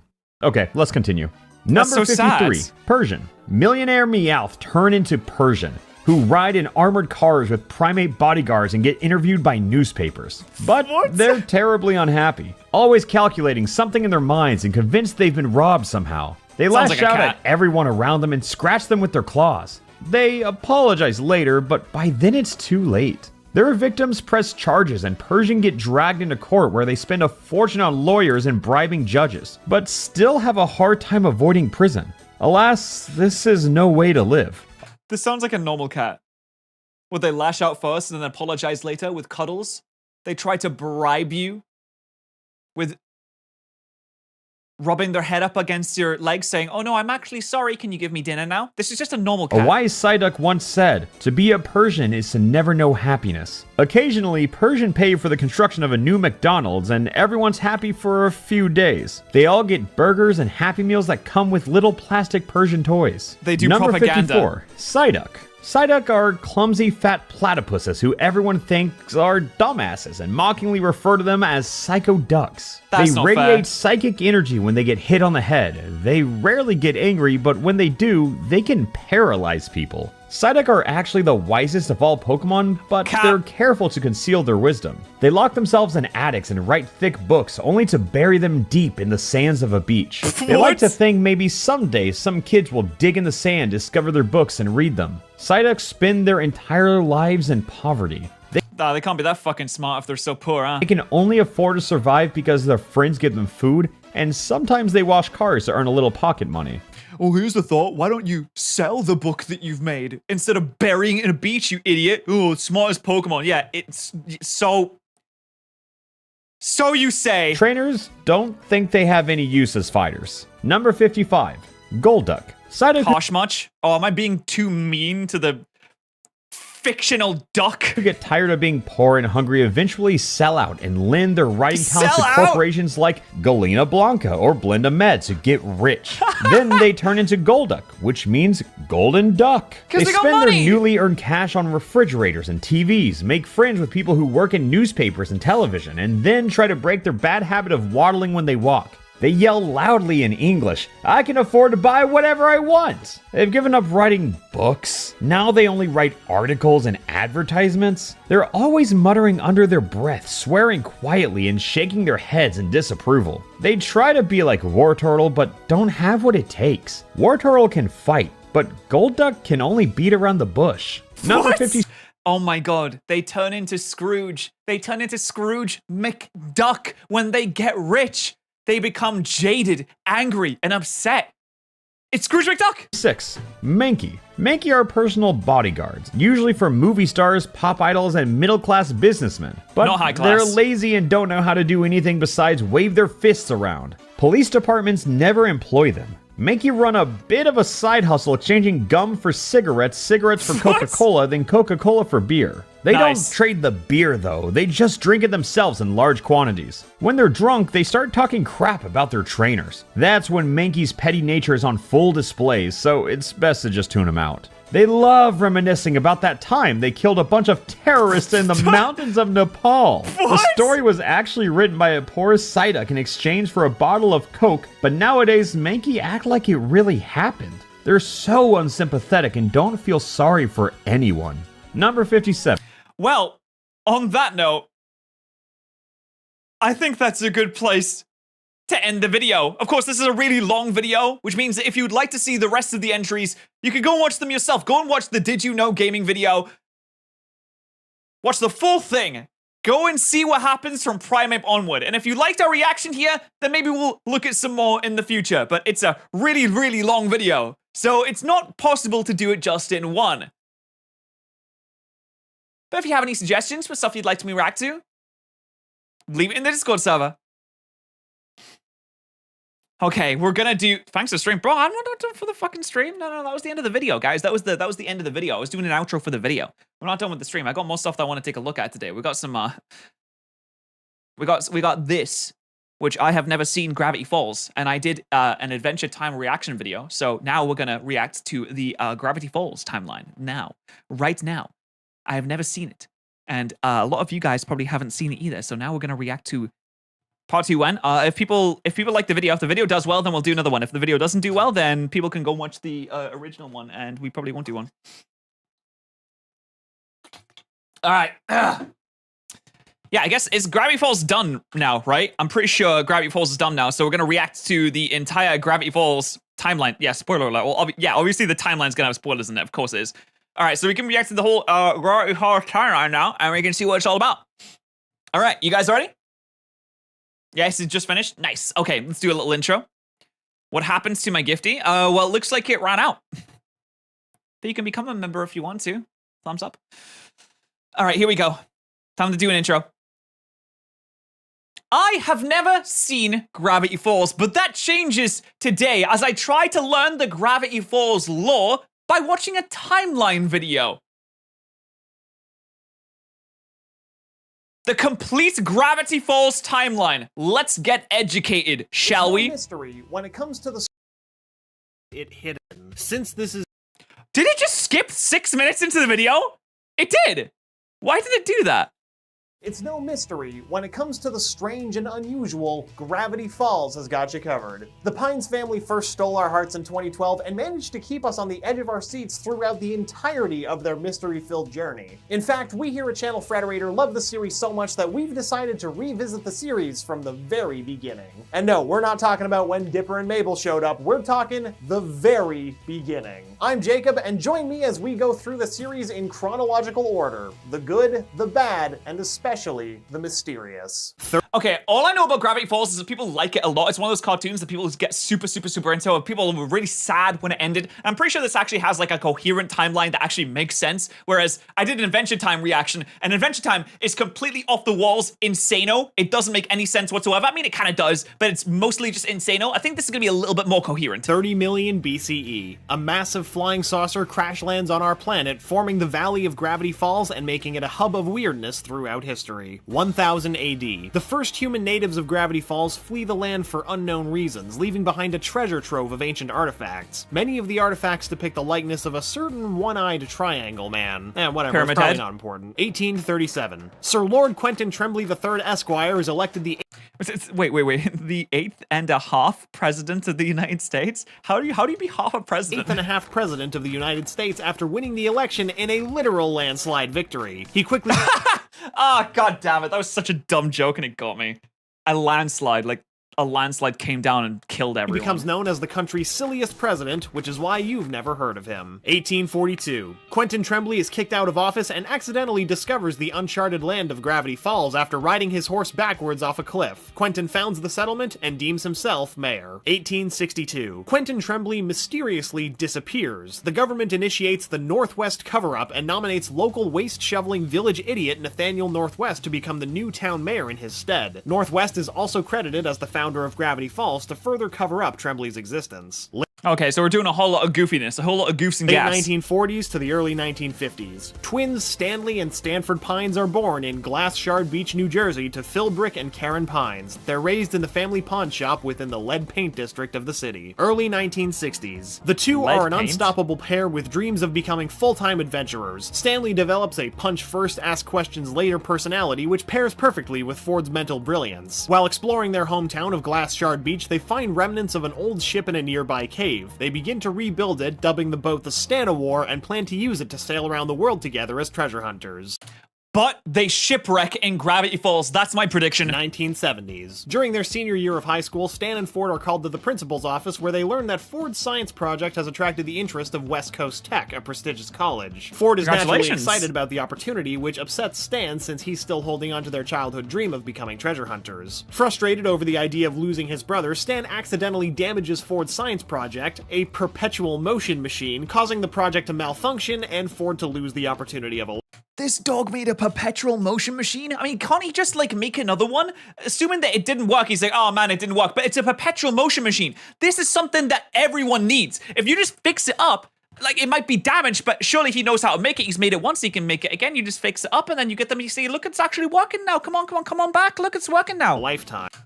The two ultimately fall out, and Stan is kicked out of the family for losing them potential millions with Ford's inventions. Stan leaves home and starts his own business. Meanwhile, Ford enrolls in Backupsmore University to make up for his lost opportunity. 1972 to Just make another one. 1982. That's the most... It's like the most valuable piece of technology that could ever exist. Doesn't a perpetual motion machine generate basically infinite energy? This could solve energy crises around the world. Stan's story. Stan founds Stanco Enterprises and tries to sell poorly made household appliances. These faulty appliances give Stan a bad rap as he's soon considered a con man and chased out of New Jersey. Unfortunately, this becomes an ongoing trend for Stan as a traveling salesman. He's eventually banned. He's got little plasters called Rip-Off. Stan takes nothing but L's. It must suck to be that sibling. That's just the inferior sibling. Like, the older brother, the other brother, just straight up better.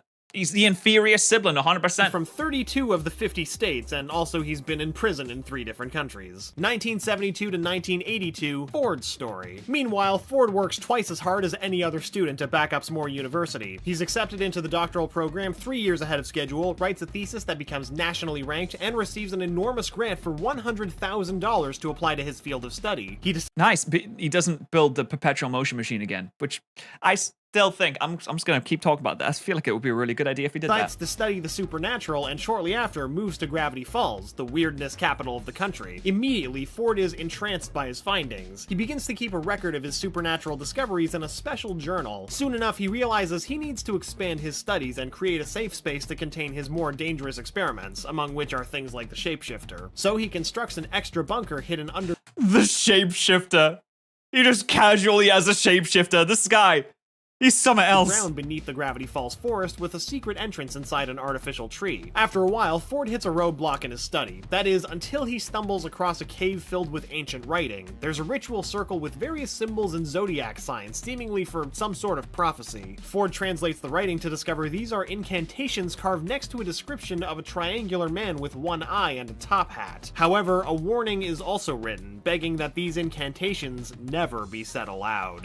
Okay, well, instead of, like, just putting a warning next to it, you should just scribble out the incantations so that no one knows of them, therefore they can never be said. Problem solved. You're welcome, Gravity Falls. I've just saved you. Ford ignores the warnings and summons the mysterious being who appears in his dream that night and introduces himself as Bill Cipher.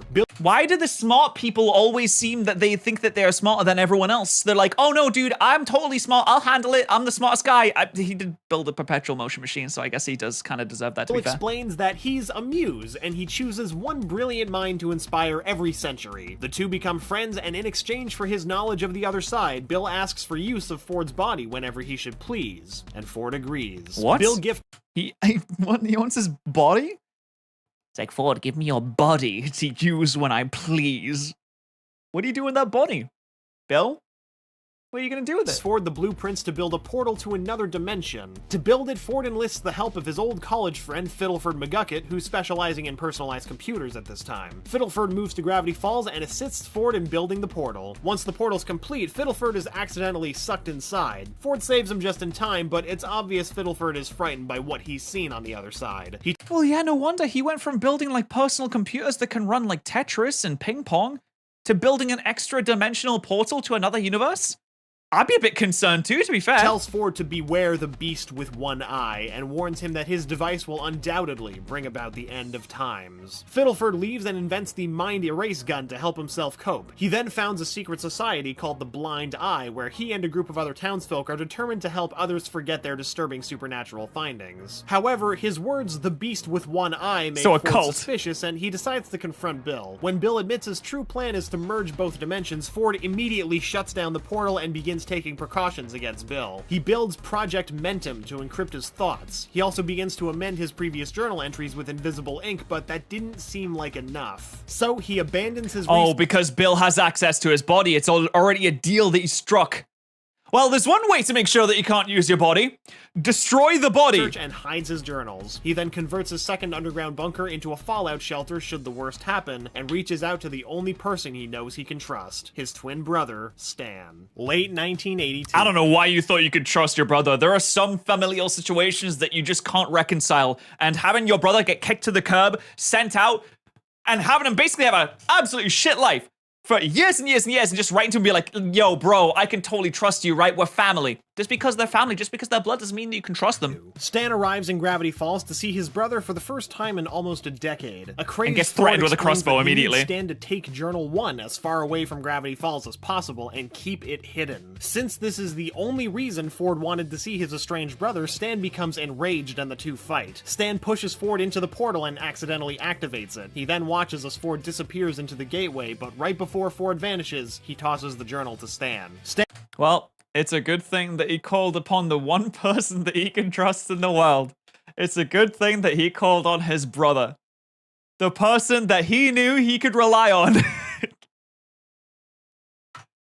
Oh man, we're really glad that happened. Stan tries everything he can to reactivate the gateway, but nothing works. When he goes into town, though, the townspeople think that he is actually Ford, since they're twins. Stan runs with it and takes up his brother's identity, as well as the cabin he was living in. The townsfolk seem very curious about the cabin itself, so Stan turns this into his next big scam. He starts charging admission to the cabin, and thus, the Mystery Shack is born. August 31st, he's a piece of shit. 1999. Finally, our protagonists, Mabel and Dipper Pines, are born in Piedmont, California. They're the grandchildren of Shermy Pines, Stan and Ford's younger brother. And now we arrive at the series itself. Hey, it's about time we get...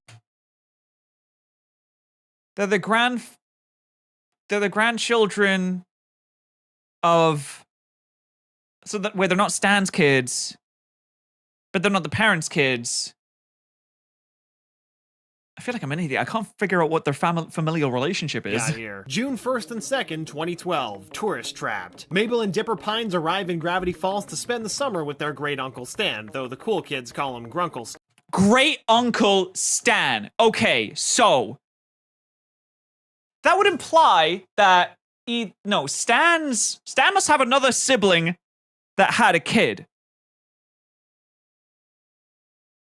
So Stan and the original scientist has another sibling, right? Stan. Adopted? Are they adopted? Puts them to work in the Mystery Shack. While posting signs in the woods, Dipper comes across a hollow tree. Inside, he finds an electronic device. This is a baby that the mom is holding when Stan gets kicked out. Oh, okay, so Stan has a sister that then has a kid. Right, okay, that makes sense. With one of its 2 wires severed. He fiddles with some switches, causing a trapdoor to open in the ground containing a mysterious journal marked 3. He opens the journal and sees it's filled with facts and notes about the town's strange Facts and notes? Bro, if I opened a book and it said, floating eyeballs, are they watching me? Giant vampire bats! I wouldn't exactly say, oh, this is filled with facts and logic. Natural anomalies. Meanwhile, Mabel announces she has a date, but her boyfriend Norman is actually a bunch of gnomes looking to take Mabel as their queen. Dipper rescues his sister, and the twins return to the Mystery Shack. June 3rd, 2012, Legend of the Gobblewonker. Grunkle Stan takes the twins fishing at Gravity Falls Lake, where a crazed hick the locals refer to as Old Man McGucket claims to have seen a lake monster. Once Seuss, the Mystery Shack handyman, arrives with his own boat, the twins decide to ditch their Grunkle's lame jokes and investigate. They discover that the lake monster is actually a mechanical creation of Old Man McGucket's. June 10th to 13th, come on, 2012.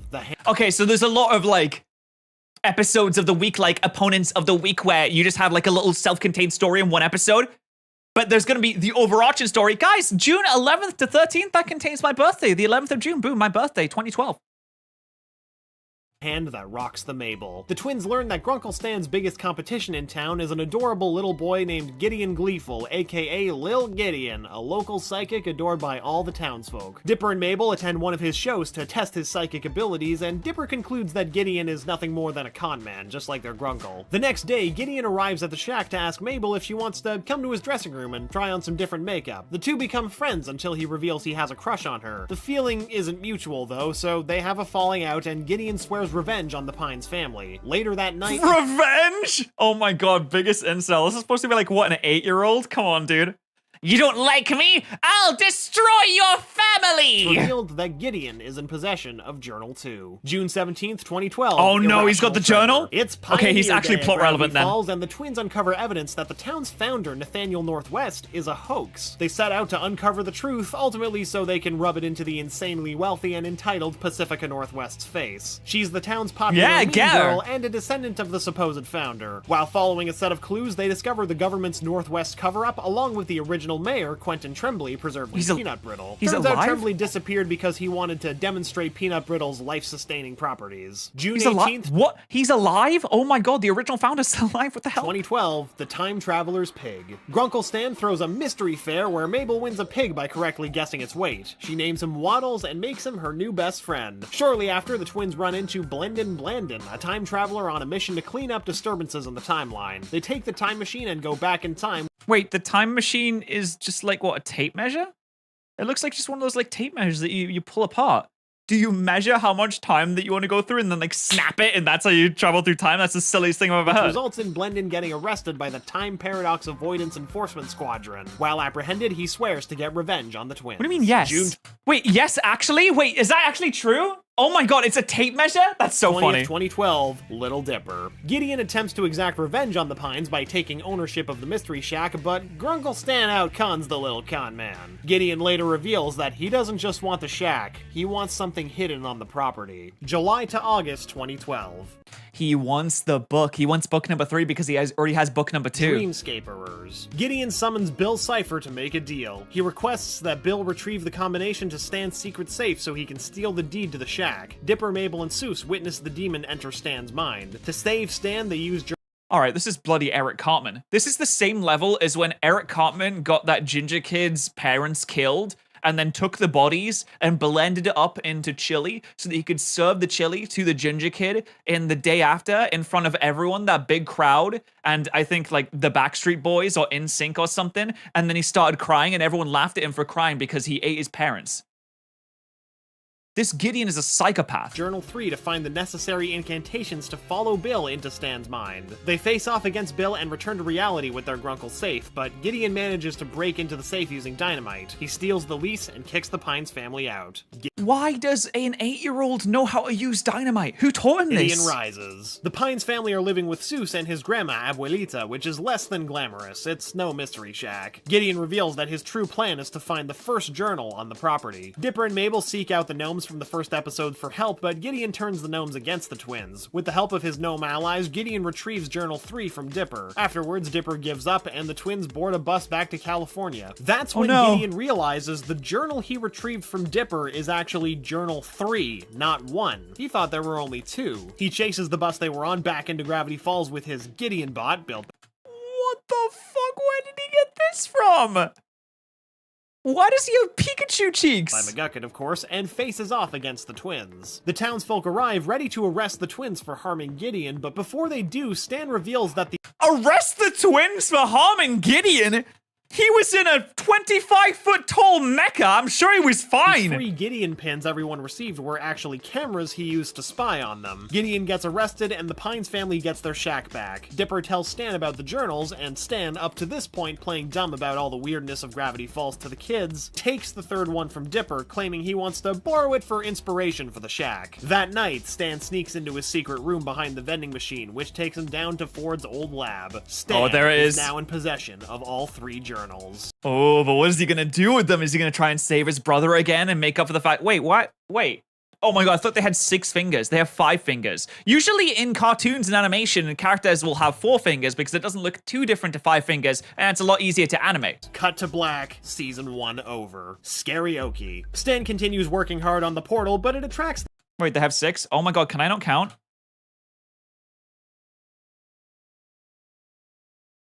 The fuck are you talking about? That's 5. Can you guys count? What do you mean? Do you have 60 full? 1, 2, 3, 4, 5, 6. Oh, wait.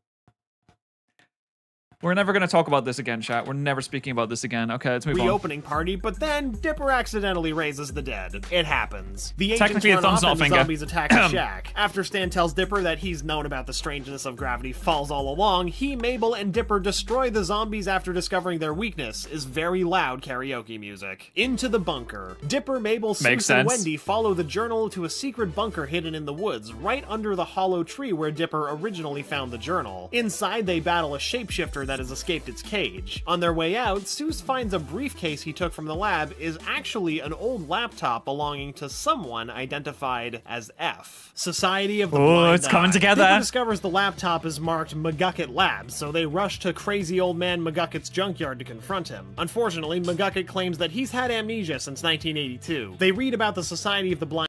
Wait, 1982, the year that the trans-dimensional portal happened, right? Die in the journal and conclude that McGucket must have had his mind erased after witnessing something. Based on a few clues and what McGucket can remember, they're led to the Society's secret headquarters, where they discover a persistent initiative to erase the townsfolk's memories. The gang retrieves the mind erase gun and uses it to erase the cult's memory. They also find McGucket's old memory tube and Well, okay, they kept his memories in a tube? discover McGucket is the founder of the Blind Eye Society and that the laptop was his. Not only that, he was in Gravity Falls assisting the journal's author in a groundbreaking experiment that disturbed him so deeply he began erasing his own memory to the point of deterioration. Dude, how traumatized do you have to be when you need to forget something so much that you blast your own brain full of memory eraser juice? Not what he seems. Stan continues to secretly work on the portal, but government agents arrive again to take him into custody for stealing drums of toxic chemicals. Dipper and Mabel attempt to clear his name with security footage, only to discover that he is in fact guilty. They also discover the lab, along with the portal, and all 3 journals. Dipper scans the journals with a black light to reveal.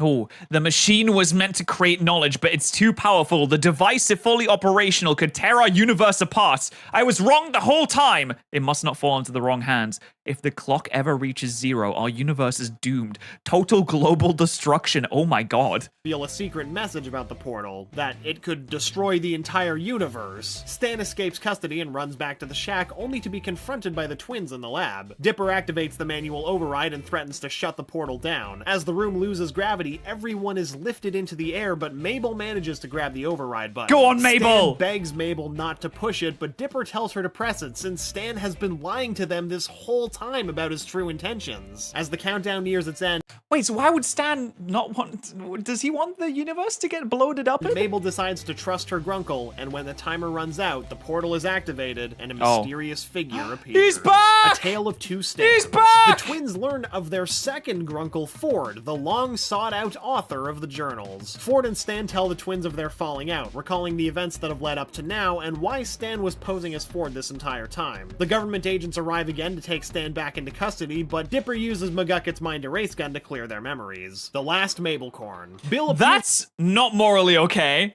Especially if it causes brain degradation over a long period of time. It's gonna turn into the old man McGutted. Ford in a dream and tells him he knows about the interdimensional rift that was created when the portal was reactivated. So Ford dismantles the portal, contains the rift, and warns his family to protect the shack. Wait, so where was Ford this entire time? They never actually went through to see the other dimension, right? So we don't know what kind of planet he was living on. Is it Earth, or is it a totally different? Maybe we'll learn. Bill gets his hands on the portal or rift, he can open the doorway to his dimension and unleash chaos. At this point, Is it that dimension? Had more than a few run-ins with Bill Cipher, so they know that this isn't a threat to take lightly. Luckily, Ford knows a way to shield the shack from Bill, but it requires unicorn hair. So Mabel volunteers to retrieve it along with her friends Wendy, Candy, and Grenda. Meanwhile, Yeah, just Ford casual formulates unicorn a hair. backup plan to protect their minds using Project Mentum. Dipper uses the device to encrypt his thoughts while Ford naps, but his curiosity leads him to place the helmet on Ford's head. Dipper uncovers memories of the deal between Ford and Bill, which makes him believe that they're still working together. He threatens Got to exposed. erase Ford's mind, thinking that Bill is actually in possession of his body, but Ford assures Dipper it's okay and tells him of what happened between him and Bill all those years ago. Mabel and the girls finally return with the magical hair after a So Bill, in theory, still has access to his body, right? At some point? nasty altercation with the unicorns and use it to set up the shield. Dipper and Mabel versus the future. Mabel begins planning for her and Not Dipper's anymore? big Okay. 13th birthday party, while Dipper ventures out with Ford to fix the cracking interdimensional rift. They travel down to Crash Site Omega, where the ancient alien He got a ship metal plate in his head to prevent Bill? That was pretty smart. It's like wearing a tinfoil hat. crash landed to find an alien adhesive to patch the rift. On their search, Ford offers Dipper an apprenticeship and asks that he stay in Gravity Falls after the summer is over. Dipper excitedly accepts, but unbeknownst to him, Mabel overheard the agreement over their shared walkie-talkies. Dipper excitedly returns home to tell Mabel about the offer, but she tells him how upset losing him would be when she has to go back to school without him. After an Aw, that's sad. I also can't get over the fact. the deal with Blendon, and to her dismay, realizes he was possessed by Bill the whole time. Oh, what a twist! Damn, Bill Cipher came out! Oh, he must have made a deal with Bill. That's why he was able to get away from the authorities. Oh, get fucked Bill up! then destroys the rift, unleashing his world upon ours. Weird Mageddon Parts 1 through 3. Bill's nightmare realm has taken over Gravity Falls. Dipper and Ford find themselves in a race against time to defeat Bill before his weirdness spreads across the entire world. Bill manages to capture Ford and burn the 3 journals, but Dipper escapes before he can do any more damage. Elsewhere, Gideon, who's been in a maximum security prison since Season 1, breaks free during the madness and races He's been in a maximum security prison. This is an 8-year-old child. What is going? Why does that bird have 3 heads? to save Bill. Dipper travels to the mall where he reunites with Wendy, and the two decide to go after Mabel. However, Gideon and his gang of discount auto warriors intervene. Gideon places them under arrest, and the two groups fight wheel to wheel in a Mad Max-style race. Gideon catches our heroes, but sets I thought this was more grounded than Adventure Time. I was not him correct. free when Dipper calls him out on all the horrible things he's done and why Mabel will never love him back. Now freed from Gideon's grasp, Seuss, Dipper, and Wendy travel to Mabel's prison to help her escape, but once inside, they realize it's less of a prison and more of a cute fantasy land dubbed Mabel Land. The land is designed to lull its prisoners into a false sense of security by giving them exactly what they desire most. Dipper I mean, honestly, that sounds pretty good, to be fair. is left alone to rescue Mabel, but once he finds her, she tells him that she doesn't want to leave. Mabel arranges a trial No, this is like having Christmas every single day. You can't have good stuff every single day. You need a contrast of good and bad and not so great and like not so bad.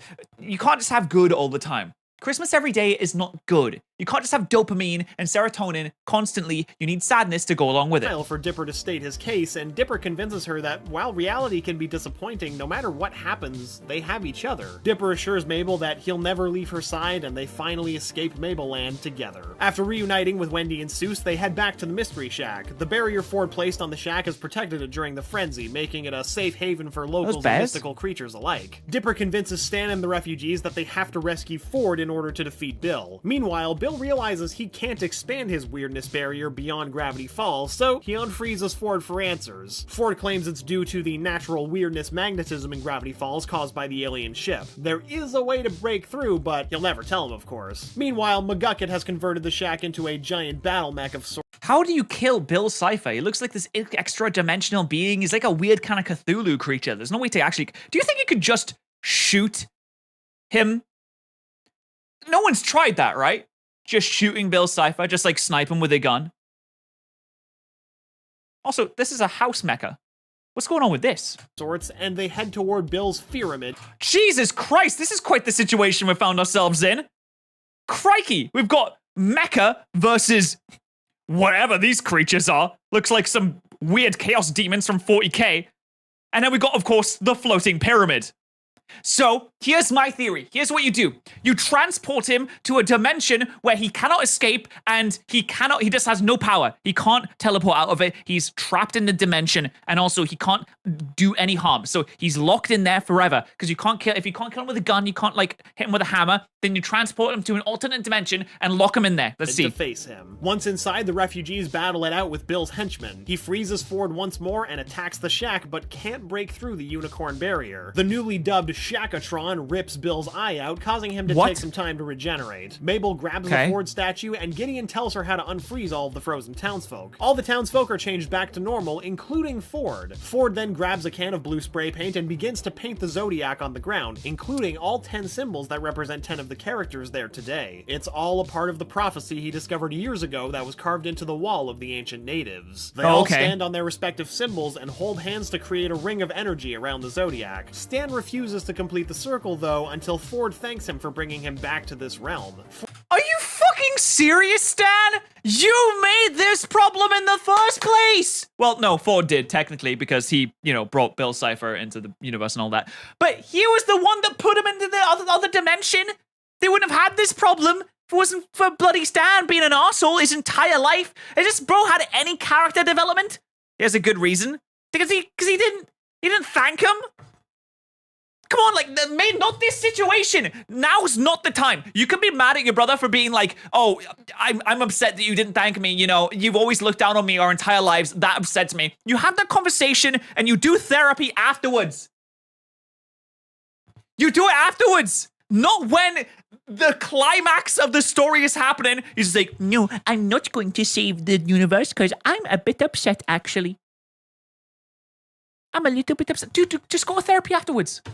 Ford eventually does thank him, but considering the circumstance, it's kind of forced. Unfortunately, the tension between the brothers runs too high and a fight breaks out between the two. As a result, the barrier is broken and Bill returns. Bill for God's burns sake. the Zodiac away, captures Stan and Ford, and chases the twins throughout the pyramid. I want Bill to win now. You know what? I don't like either of these brothers. I want Bill to win. Inside their cage, Stan and Ford lament over their fighting. Ford decides to let Bill inside his mind to learn how to escape Gravity Falls so the twins can be saved. Bill happily enters his mindscape, only to discover that, oh, it's not Ford's mind, it's Stan's. He disguised himself in order for Ford to erase his memory with Bill inside. Ford destroys Bill, and the portal to the Nightmare Realm closes. Oh my god, wait, so he goes into Stan's mind, and then he does the memory eraser on Stan's mind to erase the memory.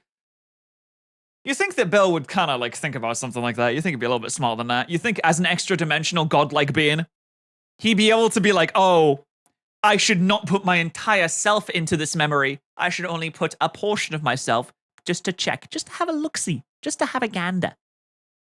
They did a little trickery, it seems. August 31st, 2012. Gravity Falls is back to normal, or as normal as it can be, including What the Stan, fuck? Is that zombie? who took a little time to regain his memory after having it wiped by Ford. The entire town gets together for Dipper and Mabel's 13th birthday. Ford and Stan make up, and Ford asks Stan to accompany him on an adventure to investigate anomalies out in the Arctic Ocean and finally live out their childhood dream. Stan agrees and promotes Seuss to the manager of the Mystery Shack, and Abuelita moves in immediately. September 1st, 2012 and onwards. At some point in the near future, Stan and Ford are adventuring into the Arctic Sea aboard the Stan-O-War II, and Seuss runs the Mystery Shack. The Northwests lose their mansion due to a risky investment in weirdness bonds, and McGuckin moves in instead, and the twins say their goodbyes and head back to Piedmont, California, ending the greatest summer of their lives. Aw, that's cute. You know what? I think that Bill got too overconfident As a multi-dimensional being, he should be smarter than this.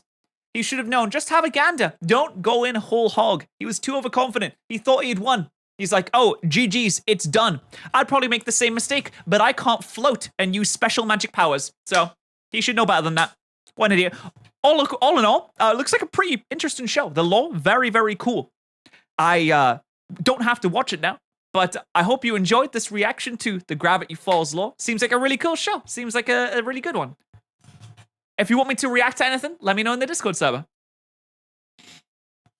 Yeah, the lesson, don't be overconfident. The original adventure timeline, please. No, already done that.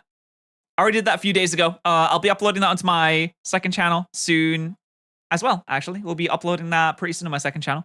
But we already did that. We reacted to that. And I think that's all like the cartoon ones that we can do. I mean, I've seen Avatar. I guess we could do Avatar, but I've already seen Avatar, so it's not like a blind reaction.